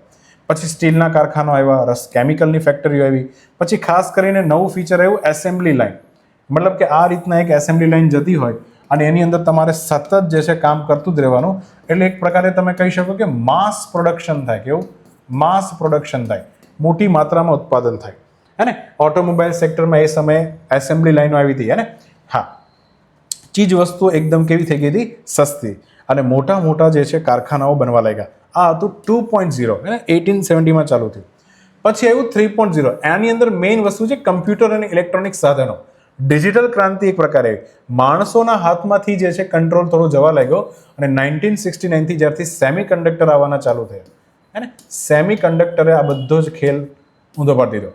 હા, અને હવે અહીંયા કમ્પ્યુટર, ઇલેક્ટ્રોનિક્સ ડિવાઇસીસ, પછી ખાસ કરીને વાત કરીએ તો ઇન્ટરનેટ, આ બધાના ઉપયોગથી મશીનો જે છે એમાં ઓટોમેશન આવ્યું. પોતાની જાતે ચાલ્યા કરે, આપણે કંઈ બળ નહીં કરવાનું, ને મશીન પોતાની જાતે ચાલ્યા કરે, આપણે બસ દેખરેખ રાખવાની. તો આનાથી થયું કેવું, કમ્પ્યુટર અને ઇલેક્ટ્રોનિક્સને ડેવલપ કરવા માટે આઈટી ક્ષેત્રનો વિકાસ થયો અને ઇન્ટરનેટ જે છે એના કારણે જે છે બધા દેશો એકબીજા સાથે જોડાઈ ગયા. તો વૈશ્વિકીકરણ બી થયું, ગ્લોબલાઇઝેશન થયું. લોકોને ખબર પડી કે અમારે ત્યાં આ ગાડી બને છે, તમારે લેવી હોય તો લઈ લો, હે ને. તો આ રીતના એમ કહેવાય છે કે 3.0 જે છે ડિજિટલ ક્રાંતિ માટે હતું. અને હવે જે અત્યારે ચાલી રહ્યું છે એનું નામ છે 4.0, જેમ આપણે એઆઈની વાત કરીએ છીએ, હે ને. આમાં ટેકનોલોજી કઈ કઈ આવી છે, એક તો ખાસ કરીને આર્ટિફિશિયલ ઇન્ટેલિજન્સ. મતલબ નિર્ણયો પહેલામાં કેવું હતું, ઓટોમેશન થતું, નિર્ણય તો આપણે જ લેતા, કયું મશીન ચાલશે, બંધ કરશે, બટન સ્વિચ આપણે જ દબાવવાની. હવે તો એ પણ આ જ બનાવશે, બરાબર. અલ્ટિમેટલી સામાન બહાર ન નીકળી જાય ત્યાં સુધી આપણે વચ્ચે ક્યાંય એનહેન્સમેન્ટ કરવાનું જ નહીં. રોબોટિક્સની વાત કરીએ તો એ પણ આમાં છે. Big data, internet of things. અચ્છા, બિગ ડેટા કોને કહેવાય, હે ને. બિગ ડેટા એટલે કે જ્યાં બહુ બધો ડેટા આવતો હોય એને બિગ ડેટા ટેકનોલોજી કહેવાય છે. ખાસ કરીને આપણને બધાને ખબર છે કે હવે મોબાઈલ ફોન ભરાઈ જાય તો ક્લાઉડ ટેકનોલોજી જે છે હોવી ખૂબ જરૂરી છે. અને હવે તો ક્લાઉડ ટેકનોલોજી આધારિત ગેમ્સ પણ ડેવલપ થઈ છે, ને. ગેમ્સ એ ડાયરેક્ટ ક્લાઉડ ઉપર ગેમ રમી શકાય, બરાબર. પછી નેટવર્કિંગ જે છે એ પણ બિગ ડેટા સાથે જોડાયેલી વસ્તુ છે, કારણ કે ઘણો બધો ડેટા હોય એક સાથે, ઘણા બધા નેટવર્કથી કમ્પ્યુટર જોડાયેલા હોય, અને સ્ટોરેજ જે છે એ બી બિગ ડેટા. તો જે વ્યક્તિ બિગ ડેટાની અંદર પોતે એક્સપર્ટ બનશે એને આ બધાની અંદર જે છે સ્ટડી કરવાનું, રિસર્ચ કરવાનું, એનાલિસિસ કરવાનું.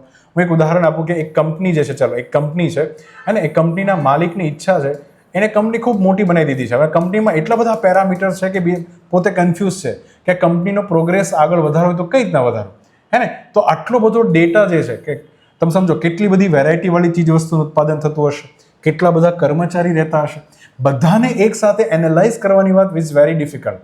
તો આવા સમયમાં જો કોઈ બિગ ડેટા એનાલિટિક્સ વાળો વ્યક્તિ હોય તો એ જે છે એ સોલ્યુશન પ્રોવાઈડ કરે અને કંપનીનો પ્રોગ્રેસ થવા લાગે, બરાબર.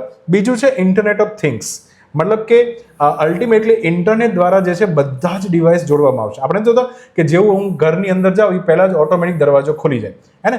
જેવો હું અંદર જાઉં પહેલાં જ જે છે મતલબ રૂમનું ટેમ્પરેચર એટલું ડાઉન કરી દીધું હોય કે રૂમ ઠંડી થઈ ગઈ હોય, બરાબર છે. આને કહેવાય ઇન્ટરનેટ ઓફ થિંગ્સ, કે અલગ અલગ વસ્તુઓને એકબીજા સાથે જોડી દેવી, બરાબર. એક બટન કમ્પ્યુટરમાંથી મતલબ ફોનમાંથી દબાવો, હે ને, તો પડદા ઓટોમેટિક ખુલે ને પાછા બંધ થાય ને આવું બધું જે છે.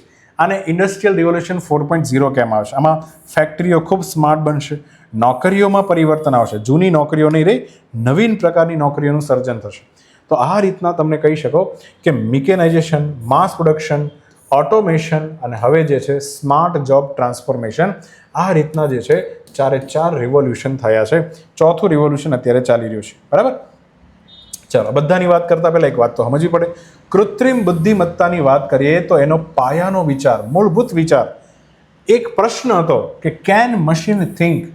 એક વ્યક્તિએ આ પ્રશ્ન ઉઠાવ્યો કે શું મશીનો પણ વિચારી શકશે, કારણ કે આવું એ સમય તો કોઈ કલ્પના જ કરી.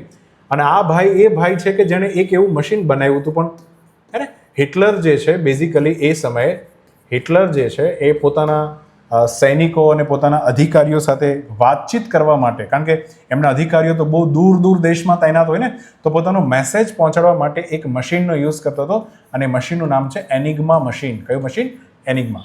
આ એનિગ્મા મશીન એવું હતું કે જે તમે અત્યારે પેલું મેથ્સ અને રિઝનિંગમાં કોડિંગ ડિકોડિંગ કરો છો ને, એવું જ કંઈક આ એનિગ્મા મશીન હતું કે જેમાં એક બાજુથી હિટલરનો મેસેજ જતો અને એવી રીતના એન્ક્રિપ્ટ થઈ જતો કે બીજી બાજુ જે છે પેલો સામે વ્યક્તિ હોય એની પાસે કી હોય, એ કી નાખે પછી જે મેસેજ જે છે ખુલે અને વારે વારે કી ચેન્જ થાય. એવું ખતરનાક મશીન હિટલરે બનાવ્યું. તો છે ને હિટલરના આ મેસેજ જે છે એ ડિકોડ નહોતા થતા, તો બાકીના બધા દેશ છે ને યુકે સહિત બધા દેશ પરેશાન હતા. તો એક યુકે છે ને પછી એક લીડ લીધું અને પોતાના દેશની અંદર ઘણા બધા મેથેમેટિશિયનોને બોલાવ્યા કે પ્લીઝ તમે આવો અને આ એનિગ્મા જે છે એનો તોડ લઈને આવો, જેથી કરીને આ હિટલરીઓ એના લોકો સાથે કઈ રીતના વાતચીત કરે છે આપણે જાણવું છે. તો એનિગ્મા એટલું ખતરનાક અને કોમ્પ્લિકેટેડ મશીન હતું કે એનો કોડ ઉકેલ લાવવો ઇઝ વેરી ડિફિકલ્ટ. તમને થી પેલી સિરીઝ આ રીતના મૂકી હોય, હે ને, આ રીતના આવી સિરીઝ મૂકી હોય તો તમે આમ સોલ્વ ન કરી શકો. હવે આની પછી કયું આવશે, આની પછીનું પદ કયું આવશે, સોલ્વ ન કરી શકો. એવું જ કંઈક આ એનિગ્મા મશીન છે, કે આ સર શું છે, આ ખબર ન પડે. તો ફાઇનલી આ ભાઈએ એક મશીન બનાવીને દેખાડ્યું કે જે મશીને એનિગ્મા નામના મશીન જે છે એનો કોડ શું કરી નાખ્યો, ક્રેક કરી નાખ્યો. અને એના કારણે હિટલરના મેસેજ જે છે એ યુકેને ખબર પડવા લાગી અને આખું વર્લ્ડ વોર જે છે એમાં હિટલરનું પાસું જે છે નબળું પડવા લાગ્યું. હે ને? હા, તો તમારા દેશમાં મેથેમેટિશિયન હશે તો તમે યુદ્ધ જીતી શકો. પછી આ ભાઈએ આગળ જઈને એક જર્નલ પેપરની અંદર એક રિસર્ચ પેપર પબ્લિશ કર્યું. એને કલ્પના કરી કે શું ભવિષ્યમાં એવા મશીનો બનશે કે જે વિચારી શકશે, અને ત્યાંથી જ લોકોએ આવું કંઈક અલગ કરવાનું ચાલુ કર્યું. અને આજે આપણે એનું સોલ્યુશન જોઈ રહ્યા છીએ, આર્ટિફિશિયલ ઇન્ટેલિજન્સ. તો આ ભાઈને એઆઈના ફાધર પણ માનવામાં આવે છે અને ખૂબ ઇન્ટરેસ્ટિંગ કહાની છે. આ ઇન્ટરેસ્ટિંગ કહાની તો ભલે કહાની રહી, પણ તમારા સ્ટેટિક સબ્જેક્ટમાં ક્યાં ભણવાની હોય તો એની અંદર ભણવાની હોય સાયન્સ અને ટેકનોલોજી. હે ને? એમાં પણ ટેકનોલોજી નામનું જે ચેપ્ટર છે એની અંદર ઘણી બધી ટેકનોલોજી છે ને. એમાં એક ટેકનોલોજી છે, એનું નામ છે મિનિસ્ટ્રી ઓફ ઇન્ફોર્મેશન ટેકનોલોજી, માહિતી ટેકનોલોજી. બરાબર? આ ઇન્ફોર્મેશન ટેકનોલોજીની અંદર તમારે આખો એક ટોપિક ભણવાનો હોય છે એઆઈ, આર્ટિફિશિયલ ઇન્ટેલિજન્સ. અને એની અંદર જે છે સબ ટોપિકમાં એમની હિસ્ટ્રી સમજવાની હોય છે. તો આ બધું જ જે છે પ્રોપર તમે સમજો, આ આખી ગવર્મેન્ટ એક્ઝામની તૈયારી જે છે એ એકદમ કોન્ક્રીટ છે, એક નેટવર્કિંગ સાથે જોડાયેલી છે.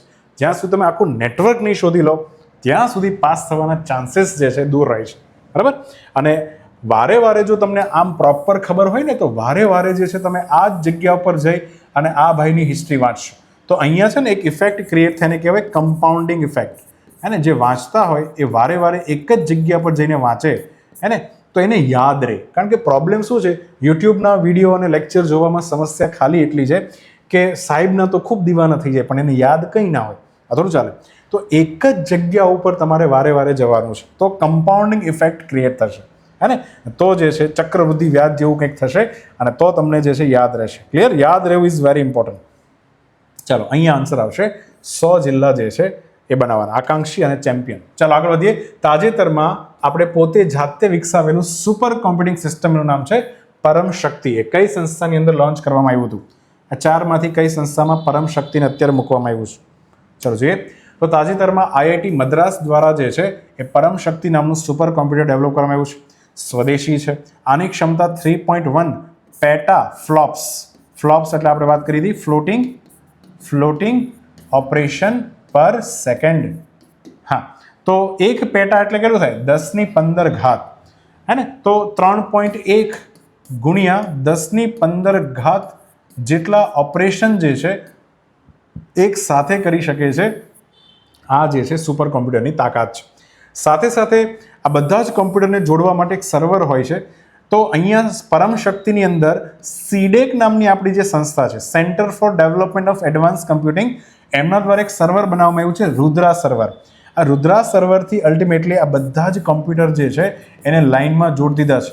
અને લાઇનમાં જોડાયેલા બધા જ કમ્પ્યુટરને તમે બધા જ જાણો છો સરસ મજાનું કે આને શું કહેવાય છે? સુપર કોમ્પ્યુટર કહેવાય છે, જેની પાસે ગજબનું કોમ્પ્યુટેશનલ પાવર આવી જાય.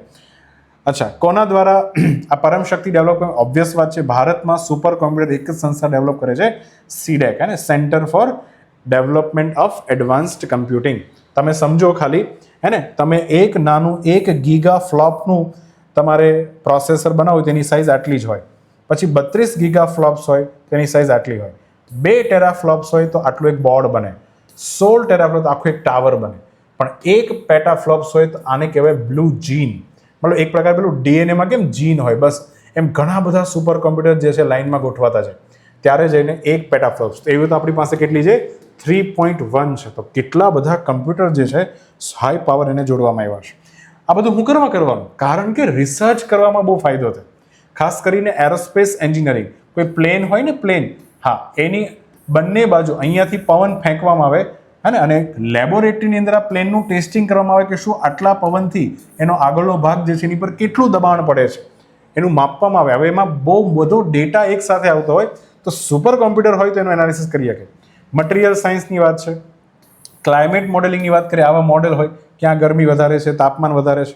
નવો ડ્રગ્સ શોધવો હોય, ડ્રગ્સ એટલે પેલા ડ્રગ્સ પીવાળા ડ્રગ્સ નહીં, દવાની વાત છે. દવા શોધવી ને એ પણ બહુ કોમ્પ્લિકેટેડ વસ્તુ છે. અને એડવાન્સ મેન્યુફેક્ચરિંગ કરવું હોય, હે, તો કઈ રીતના જે છે એનું આખું સુપર કોમ્પ્યુટરની મદદથી સંશોધન કરવામાં આવે છે. પરમ શક્તિની વાત કરીએ તો પરમ શક્તિ હવે 2 જગ્યા પર થઈ ગયું છે. એક તો આઈઆઈટી મદ્રાસ અને બીજું પરમ શક્તિ આ જ નામે બેઠું છે આઈઆઈટી ખડગપુરની અંદર, વેસ્ટ બેંગાલમાં. આ તો હમણાં જ ઓપન થયું 3 જાન્યુઆરી 2026. ખડગપુર વાળું પરમ શક્તિ તો બહુ જૂનું છે, 2022માંથી એ ત્યાં બેઠું છે. આની ક્ષમતા 3.1 પેટાફ્લોપ્સ છે, તો આની 1.66 પેટાફ્લોપ્સ છે. અહીંયા આપણે સર્વર વાપર્યા છે, રુદ્ર સિરીઝનું સર્વર છે, અને અહીંયા ઇન્ટેલનું છે, ઇન્ટેલ ઝેનન સ્કાયલેક નામનું સર્વર છે. એટલા માટે બંને પરમ શક્તિ અલગ છે, બાકી બંને જગ્યા પર નામ સેમ જ છે. ઓકે, ચાલો તો અહીંયા આન્સર આવશે આઈઆઈટી મદ્રાસ. બ્લુ જીન કહેવાય, શું કહેવાય? બ્લુ જીન. ઓકે, હા, ઘણા બધા સુપર કોમ્પ્યુટર લાઇનમાં ગોઠવી દીધા હોય, બ્લુ જીન આપણે એને કહીએ છીએ. ચાલો, તાજેતરમાં આપણા અમિત શાહ કેન્દ્રીય ગૃહમંત્રી જેની અધ્યક્ષતામાં નાર્કો કોઓર્ડિનેશન સેન્ટર એમની 9મા નંબરની હાઈ લેવલની બેઠક જે છે એ કયા સ્થળે યોજવામાં આવી? આ 4માંથી કઈ સ્થળ પર અમિત શાહજીએ આખી કોન્ફરન્સનું આયોજન કર્યું, જેમાં અલ્ટિમેટલી આજે નાર્કોટિક્સ અને સાયકોટિક ડ્રગ જે છે એના વિશે ચર્ચા થઈ. ભારતમાં ડ્રગ્સ જે છે બહુ મોટી માત્રામાં લેવાઈ રહ્યું છે. હા, તો એના વિશે એને અટકાવવા માટે આ બધી કોન્ફરન્સનું આયોજન થતું હોય છે. તો હમણાં 9મી બેઠક જે છે વિજ્ઞાન ભવનમાં યોજાઈ ગઈ ન્યૂ દિલ્હી ખાતે. નિર્ણય શું લેવાનો કે 31 માર્ચ 2026થી ભારતમાં 3 વર્ષનું કેમ્પેન ચાલુ થવાનું છે કે ભારતને શું બનાવવું છે? Drug free. અને નાર્કો ટેરરિઝમ જે છે એને બી અટકાવવું છે. What is narco terrorism? જેમાં આતંકવાદીઓ શું કરે ખબર? જે તે દેશની અંદર ડ્રગ્સ ઘુસાડે ગમે તેમ કરી, જેથી આપણા સમાજના જે બાળકો છે અને આ બુદ્ધિ વગરનાઓને એ તો ખબર નથી કે આ ડ્રગ્સ જે છે આતંકવાદીઓ કેમ પહોંચાડી રહ્યા છે, બસ લીધા કરે, મજા આવે એટલા માટે. અને આ બાળકો જે છે સાથે સાથે સરકાર જે છે એ બી તો પ્રયત્ન કરી રહી છે ડ્રગ્સ અટકાવવામાં. બંનેને નબળા પાડવા માટેનું એક મિશન, એટલે એને કહેવાય નાર્કો ટેરરિઝમ. તો આ બહુ સમજવા જેવી વાત છે. એ લોકો તો એની મજા, આપણે મજાના માટે ડ્રગ્સ કન્ઝ્યુમ કરીએ, પણ એ લોકો જે છે એને ફાયદો થાય કે સમાજના બાળકો નબળા રહી જાય. પડી સમજ?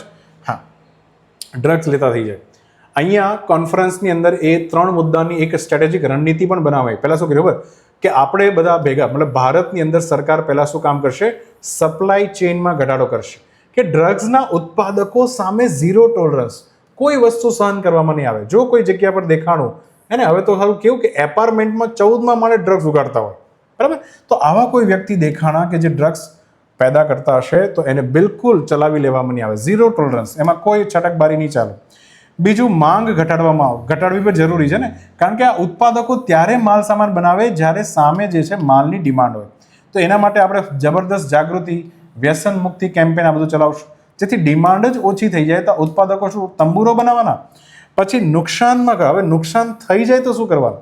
કે અમુક વ્યક્તિ ખૂબ ડ્રગ્સ લે છે તો એનું રિહેબિલિટેશન કરવું પડે, પુનર્વસન કરવું પડે, અને સમાજ સાથે એનું પુનઃ જોડાણ એટલે કે ઇન્ટિગ્રેશન કરવું પડે. સમાજથી બિચારો હાવ અલગ થઈ ગયો હોય. તો આ 3 મુદ્દામાં અલગ અલગ કામ કરી સરકાર 3 વર્ષની અંદર ડ્રગ્સ ઓછું કરવા પ્રયત્ન કરશે. ભારતમાં વાત કરીએ તો ભારતમાં narcotic drugs and psychotropic substance નામનો એક જબરદસ્ત કાનૂન છે, 1985થી લાગુ છે. અને એની અંદર જે પ્રતિબંધિત દવાઓ છે એના વિશે આપણે વાત કરવાની. આમ તો 2 શબ્દ છે. પહેલો છે નાર્કોટિક્સ ડ્રગ, ધ્યાનથી સમજો. મતલબ કે એવા ડ્રગ જે પ્રાકૃતિક રૂપે મળે છે, મતલબ એના છોડવાઓ હોય છે, બેઝિકલી દવાઓ નથી બનતી, બરાબર? હા, તો આની અંદર આજે પ્રાકૃતિક રૂપે જે વસ્તુ મળે છે એનો ઉપયોગ ખાસ કરીને દવાઓ બનાવવામાં વપરાય છે. તો દવાઓ બનાવવામાં જ્યાં જ્યાં વપરાય એ સિવાય જે છે આ નાર્કોટિક ડ્રગ્સ પર બેન ફટકારવામાં આવ્યો છે. ફોર એક્ઝામ્પલ, પહેલી વાત કરીએ તો આ જેટલા બી તમને દેખાય છે એના બધા જ આપણી જે દવા હોય, શરદી, ઉધરસ વગેરેની, એમાં તો ખૂબ વપરાય છે, તો એમાં ચાલે. અને એમાં કંપનીઓને એક લિમિટેડ છૂટ આપવામાં આવે, પણ એની સિવાય જે છે આપણે એને અટકાવી દેવાનું છે. વાત કરીએ ઓપિયમ એટલે કે અફીણ. અફીણના છોડવામાંથી રસ ખેંચવામાં આવે અને આ રસ જે છે એને વેચવામાં આવે. પછી વાત કરીએ ગાંજો, જેને કેનેબીસ કહેવામાં આવે છે, કેનેબીસનો નશો કરતા હોય. તો આની અંદર ખાસ કરીને ફિમેલ ફ્લાવર હોય, હે ને, અને એને જે છે સૂકવી નાખવાના. ગાંજાના જે ફિમેલ ફ્લાવર એને સૂકવી નાખવાના, અને પછી એ સૂકવેલો, મતલબ હાથની અંદર તમને ખબર બ્લેડ મારીને અલ્ટિમેટલી પેલો સૂકેલો જે કચરો એ ભેગો કરે અને પછી સિગરેટમાં નાખી અને અલ્ટિમેટલી ફૂંકે. હા, આ નશેડી ગંજેડી કહેવાય, એલન મસ્ક જેવા. પછી વાત કરીએ ચરસ, આવું બી નામ સાંભળ્યું છે ઘણા, ખબર જ નહીં હો ગાંજા અને ચરસમાં આવું ડિફરન્સ છે. એને હશીશ પણ કહેવામાં આવે છે. હા, તો તમે આવા બધા શબ્દો સાંભળ્યા હશે પિક્ચરની અંદર, હશીશ એમ બોલે એટલે સમજી લેવાનું એ ચરસ માંગે છે. આ તો ગાંજાના જ ફૂલ હોય, પણ એમાં તમારે છે ને ફૂલને તોડવાનું નહીં, એ ફૂલ એમનેમ રહેવા દેવાનું, અને એ જે છે ફૂલ હોય એને રગડવાનું, એટલે એમાંથી જે છે એક ચીકણો પદાર્થ નીકળે, એ બી ખૂબ એક પ્રકારે નશાકારક હોય. એ પદાર્થ જે છે અલગ કરી અલ્ટિમેટલી ચરસ બનાવવામાં આવે, એનો નશો કરે. પછી કોકેન, હે ને, એના પણ એક વૃક્ષ હોય જેમાંથી શું બને છે, કોકીન નામનું અલ્ટિમેટલી ડ્રગ્સ બને. મોર્ફિન અને હેરોઇન, આ બી નામ સાંભળ્યા હશે.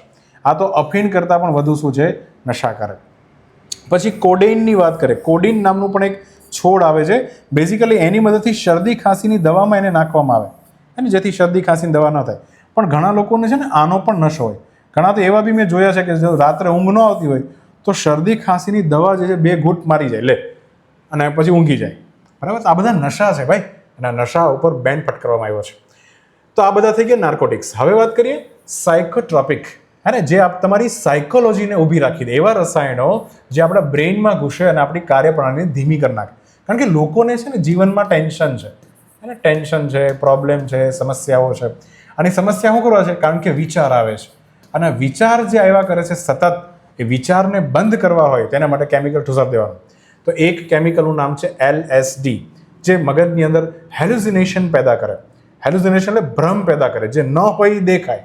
પણ એમ જ, હા, તો આવા નશેડી ગંજેડી LSD ફૂંકે ને, હા, એનો પાવડર ફૂંકી લે તો થોડી વાર એને જે ન હોય એ દેખાવા લાગે, એને એવું લાગે કે હું એક્ઝામ પાસ કરી લીધી છે.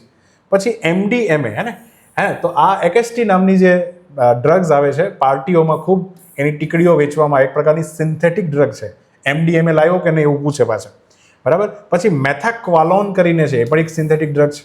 એમ્ફેટેમિન અને મેથામ્ફેટામિન, આ એક પ્રકારના એમ્ફેટેમાઇન કહેવાય. એમ્ફેટેમાઇન એટલે શું ખબર? કે જે શારીરિક ઉત્તેજના પેદા કરે, અને એક પ્રકારે અંદરથી સેક્સ કરવાની ઉત્તેજના પેદા કરનાર ડ્રગ્સ છે, બરાબર. પછી વાત કરીએ અલ્પ્રાઝોલમ અને ડાયજેપામ, આ મગજ જે છે એને શાંત કરવાની દવાઓમાં વપરાય છે. હવે આ તો કેવું છે, મગજને અમુક વખતે અમુક ગાંઠ કોઈ હોય, મગજ છટકી ગયું હોય તો એને જનરલી આ દવા જે છે આપવામાં આવે. પણ પછી ડૉક્ટરના પ્રિસ્ક્રિપ્શન વગર આ દવા જે છે અલ્પ્રાઝોલમ અને ડાયજેપામ જે છે લોકો એમને બી લેવા લાગે કે આમ બી આપણું ભલે મગજ છટકું નથી, પણ આપણું મગજ ક્યારેક ક્યારેક તો ઝટકે છે, આ દવા લઈ લેવાની, મગજ શાંત થઈ જાય. પણ થોડા સમય માટે શાંત રહે, પછી એની જે શરીર ઉપર આડઅસર થાય ખૂબ ગંભીર થાય, બરાબર. તો આને કહેવાય છે નાર્કોટિક અને સાયકોટ્રોપિક સબસ્ટન્સ. બંને ખરાબ છે, બંને ઉપર બેન ફટકારવામાં આવ્યો છે, હે ને. હા, હમણાં તો અમેરિકાની અંદર ફેનિલિન કરીને કંઈક નવું પણ એક ડ્રગ છે, હા, જે ત્યાંના નશેડી ગંજેડીઓને ખૂબ ગમે છે. તો આમાં બી છે ને નવું કંઈક ને કંઈક આવ્યા કરે, તો સરકાર પણ એની પર ધ્યાન રાખીને બેઠી હોય. ચલો, અહીંયા આન્સર આવશે વિજ્ઞાન ભવન, હા ને, ડ્રગ્સ ફ્રી ભારત બનાવવાનું છે. આગળ વાત કરીએ, કયા ભારતીય શહેરમાં દેશની 5મા નંબરની સિટી લેવલની try services veterans day? Veteran કોને કહેવાય? જે આર્મી, નેવી અને એરફોર્સમાંથી રિટાયર્ડ થઈ ગયા હોય એ લોકોને વેટરન્સ કહેવાય. રિટાયર્ડ પર્સન એના માટે સારો શબ્દ નથી, વેટરન્સ છે, કારણ કે એમણે ખૂબ સારી સેવા આપી છે. રિસ્પેક્ટેબલ રિટાયરમેન્ટ એક પ્રકારે કહેવાય. તો આ 3 સેવાઓની અંદર આવા રિટાયર્ડ થયેલા જે લોકો છે, એને આપણા આર્મીના જવાન હોય, એરફોર્સના હોય, એના માટે પરેડનું આયોજન થયું હતું. તમારે કહેવાનું કે કઈ જગ્યા પર દર વર્ષે આ જ જગ્યા પર પરેડ યોજવામાં આવે છે. હા, તો એ કઈ જગ્યા પર છે? 5મા નંબરની. ચલો, હવે એમાં એવું છે, સાંભળજો ધ્યાનથી. ભારતમાં આમ તો 14 જાન્યુઆરીનો દિવસ, ઉત્તરાયણનો દિવસ, વેટરન્સ ડે તરીકે ઉજવવામાં આવે છે, હે ને. એમાં એવું છે કે 14 જાન્યુઆરી જે છે એને 1953ના રોજ આપણા ભારતના KM કરિયપ્પા, હે ને, KM કરિયપ્પા જે છે એમની શું થઈ હતી? નિવૃત્તિ.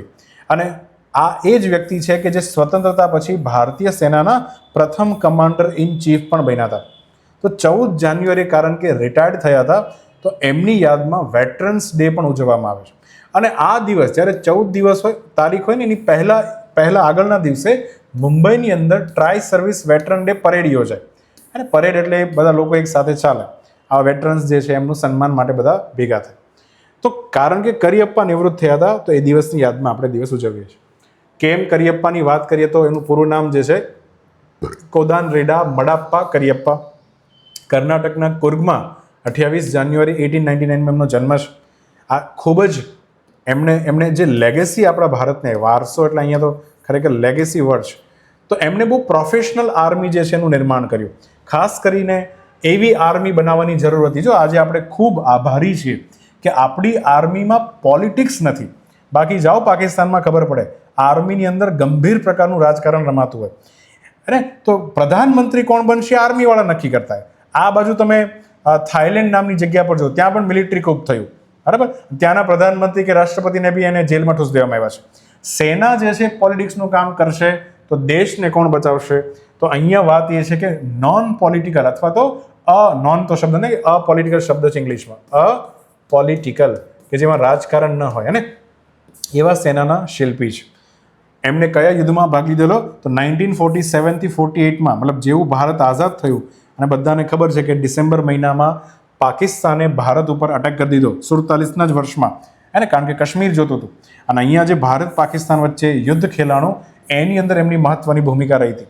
આગળ જઈને 1986માં ભારત સરકારે એમને આપણી આર્મીની અંદર નીચેથી ઉપર જતા જઈએ એમાં સૌથી ઊંચી પોસ્ટ હોય તેનું નામ છે ફિલ્ડ માર્શલ, હે ને. તો ફિલ્ડ માર્શલની પોસ્ટ આપી. એવું કહેવાય છે કે ભારતની સેનામાં સર્વોચ્ચ પદ જે છે ફિલ્ડ માર્શલનું પદ છે. અને ભારતની અંદર બે જ વ્યક્તિ આજ સુધી આ જગ્યા પર પહોંચી શક્યા છે.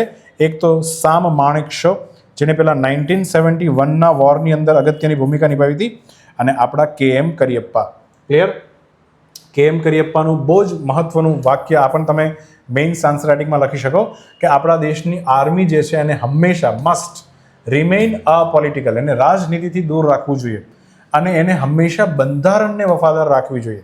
બંધારણ મેઇન છે સાહેબ. અને રાજનેતાઓ તો આવશે ને જશે, અને સરકારો તો આવીને જવાની છે. બંધારણ કાયમ દેશને ટકાવીને રાખશે. તો કોન્સ્ટિટ્યુશનલિઝમની પણ અહીંયા ભાવના વિકસિત થઈ છે. તો અહીંયા મુંબઈની અંદર આ પરેડનું શું થયું? આવી જાય. ચલો, તો અહીંયા આપણા આ સેશનને જે છે એ સમાપ્ત કરીએ છીએ. હવે આજના તમામ પ્રશ્નોની સરસ મજાની આપણે સમરી જોઈ લઈએ. ચલો, અમેરિકા જે છે એને તમામ એન્વાયરમેન્ટલ સંસ્થાઓમાંથી નીકળવાનું નક્કી કર્યું છે. સિયાચિન ગ્લેશિયરની અંદર આવેલી શખ્સગામ ખીણ જે છે, બેઝિકલી ત્યાંથી અત્યારે એક રસ્તો બનાવવાની વાત કરી તો ભારતે વિરોધ ઉઠાવ્યો છે. લેટિન અમેરિકાનો દેશ ચીલીએ UNSCમાં ભારતની પરમેનન્ટ મેમ્બરશિપને પ્રોત્સાહન આપ્યું છે. 217 નંબરની આર્ટિકલ ન્યાયાધીશોની નિમણૂક અને એની સેવાની શરતો માટે છે. 24/7 પાણી જે છે પુરીમાં મળ્યું છે, પાણીપુરી, બરાબર? હા. G7ના નાણાં મંત્રીઓની બેઠક જે છે એ અલ્ટિમેટલી વોશિંગ્ટન DC અમેરિકાની રાજધાનીમાં યોજાઈ રહી છે. ગણેશ શાસ્ત્રી ભારતના કયા હતા? નલિની જોશી, કે જેને એવોર્ડ મળ્યો છે. પછી જુનિયર બોયઝ હેન્ડબોલ ચેમ્પિયનશિપ રેખા ગુપ્તાએ નવી દિલ્હીમાં ઉદ્ઘાટન કર્યું. મેઘાલયના પ્રથમ મહિલા હાઈકોર્ટના ચીફ જસ્ટિસ બન્યા છે રેવતી મોહિતી ડેરે. પૂર્વીય હિમાલયમાં જે 2 પ્રજાતિ મળી એ કયા રાજ્યમાંથી મળી? Arunachal Pradesh. District lead textile મિશનની અંદર આપણે 100 જિલ્લાઓ, એમાં એસ્પિરેશનલમાં પણ 100 જિલ્લા અને ચેમ્પિયન્સમાં પણ 100 જિલ્લાઓ આપણે કન્ક્લુડ કર્યા છે. સુપર કોમ્પ્યુટિંગ પરમ શક્તિ IIT મદ્રાસની અંદર મૂક્યું છે અને બીજું IIT ખરગપુરમાં છે. ગૃહમંત્રીની અધ્યક્ષતાની અંદર ભારત મંડપમ નહીં આવે, ભારત મંડપમ નહીં આવે ભાઈ. શું આવશે? વિજ્ઞાન ભવન, હે ને. વિજ્ઞાન ભવનની અંદર અલ્ટિમેટલી કોન્ફરન્સનું આયોજન કર્યું છે. મુંબઈની અંદર જે છે try service parade, veterans day પરેડનું આયોજન થયું છે. ક્લિયર? તો આ સાથે જે છે આપણો સેશન પૂરો થાય છે. આજના મહત્વના પ્રશ્નોની અંદર આટલા પ્રશ્નો છે. શાંતિથી જોઈ લો ભાઈ, પોઝ કરીને 10 પ્રશ્નોના તમારે આન્સર લખવાનો પૂરેપૂરો પ્રયત્ન કરવાનો છે. આવતા સેશનમાં આપણે આ જ બધા પ્રશ્નો જે છે એના આન્સર સાથે પાછા મળશું. ત્યાં સુધી સૌ વિદ્યાર્થી મિત્રોને ખૂબ ખૂબ શુભેચ્છાઓ. જેટલાના STIમાં સારા માર્ક્સ આવી ગયા છે તો એ વિદ્યાર્થીઓ કરંટ અફેરના આપણા સેશનને ફોલો કરવાનું ચાલુ કરી દે, જેથી કરીને મેઇન્સ આન્સર રાઇટિંગ એની ખૂબ સારી બને, બરાબર? બાકી જેટલા પણ વિદ્યાર્થીઓ તૈયારી કરી રહ્યા છે, કમેન્ટ સેક્શનમાં તમારો આન્સર લખજો. PDF તમને એપ્લિકેશન પર મળી જશે. ત્યાં સુધી તમામ વિદ્યાર્થીઓ અને યુટ્યુબના આપણા પ્લેટફોર્મના જોવાલાયક તમામ વિડીયો માટે હું ખાસ વિનંતી કરું છું કે એક વખત લાઇક, શેર અને સબસ્ક્રાઇબનું બટન જે છે ભાઈ દબાવી દેજો, અને તમારા વિદ્યાર્થી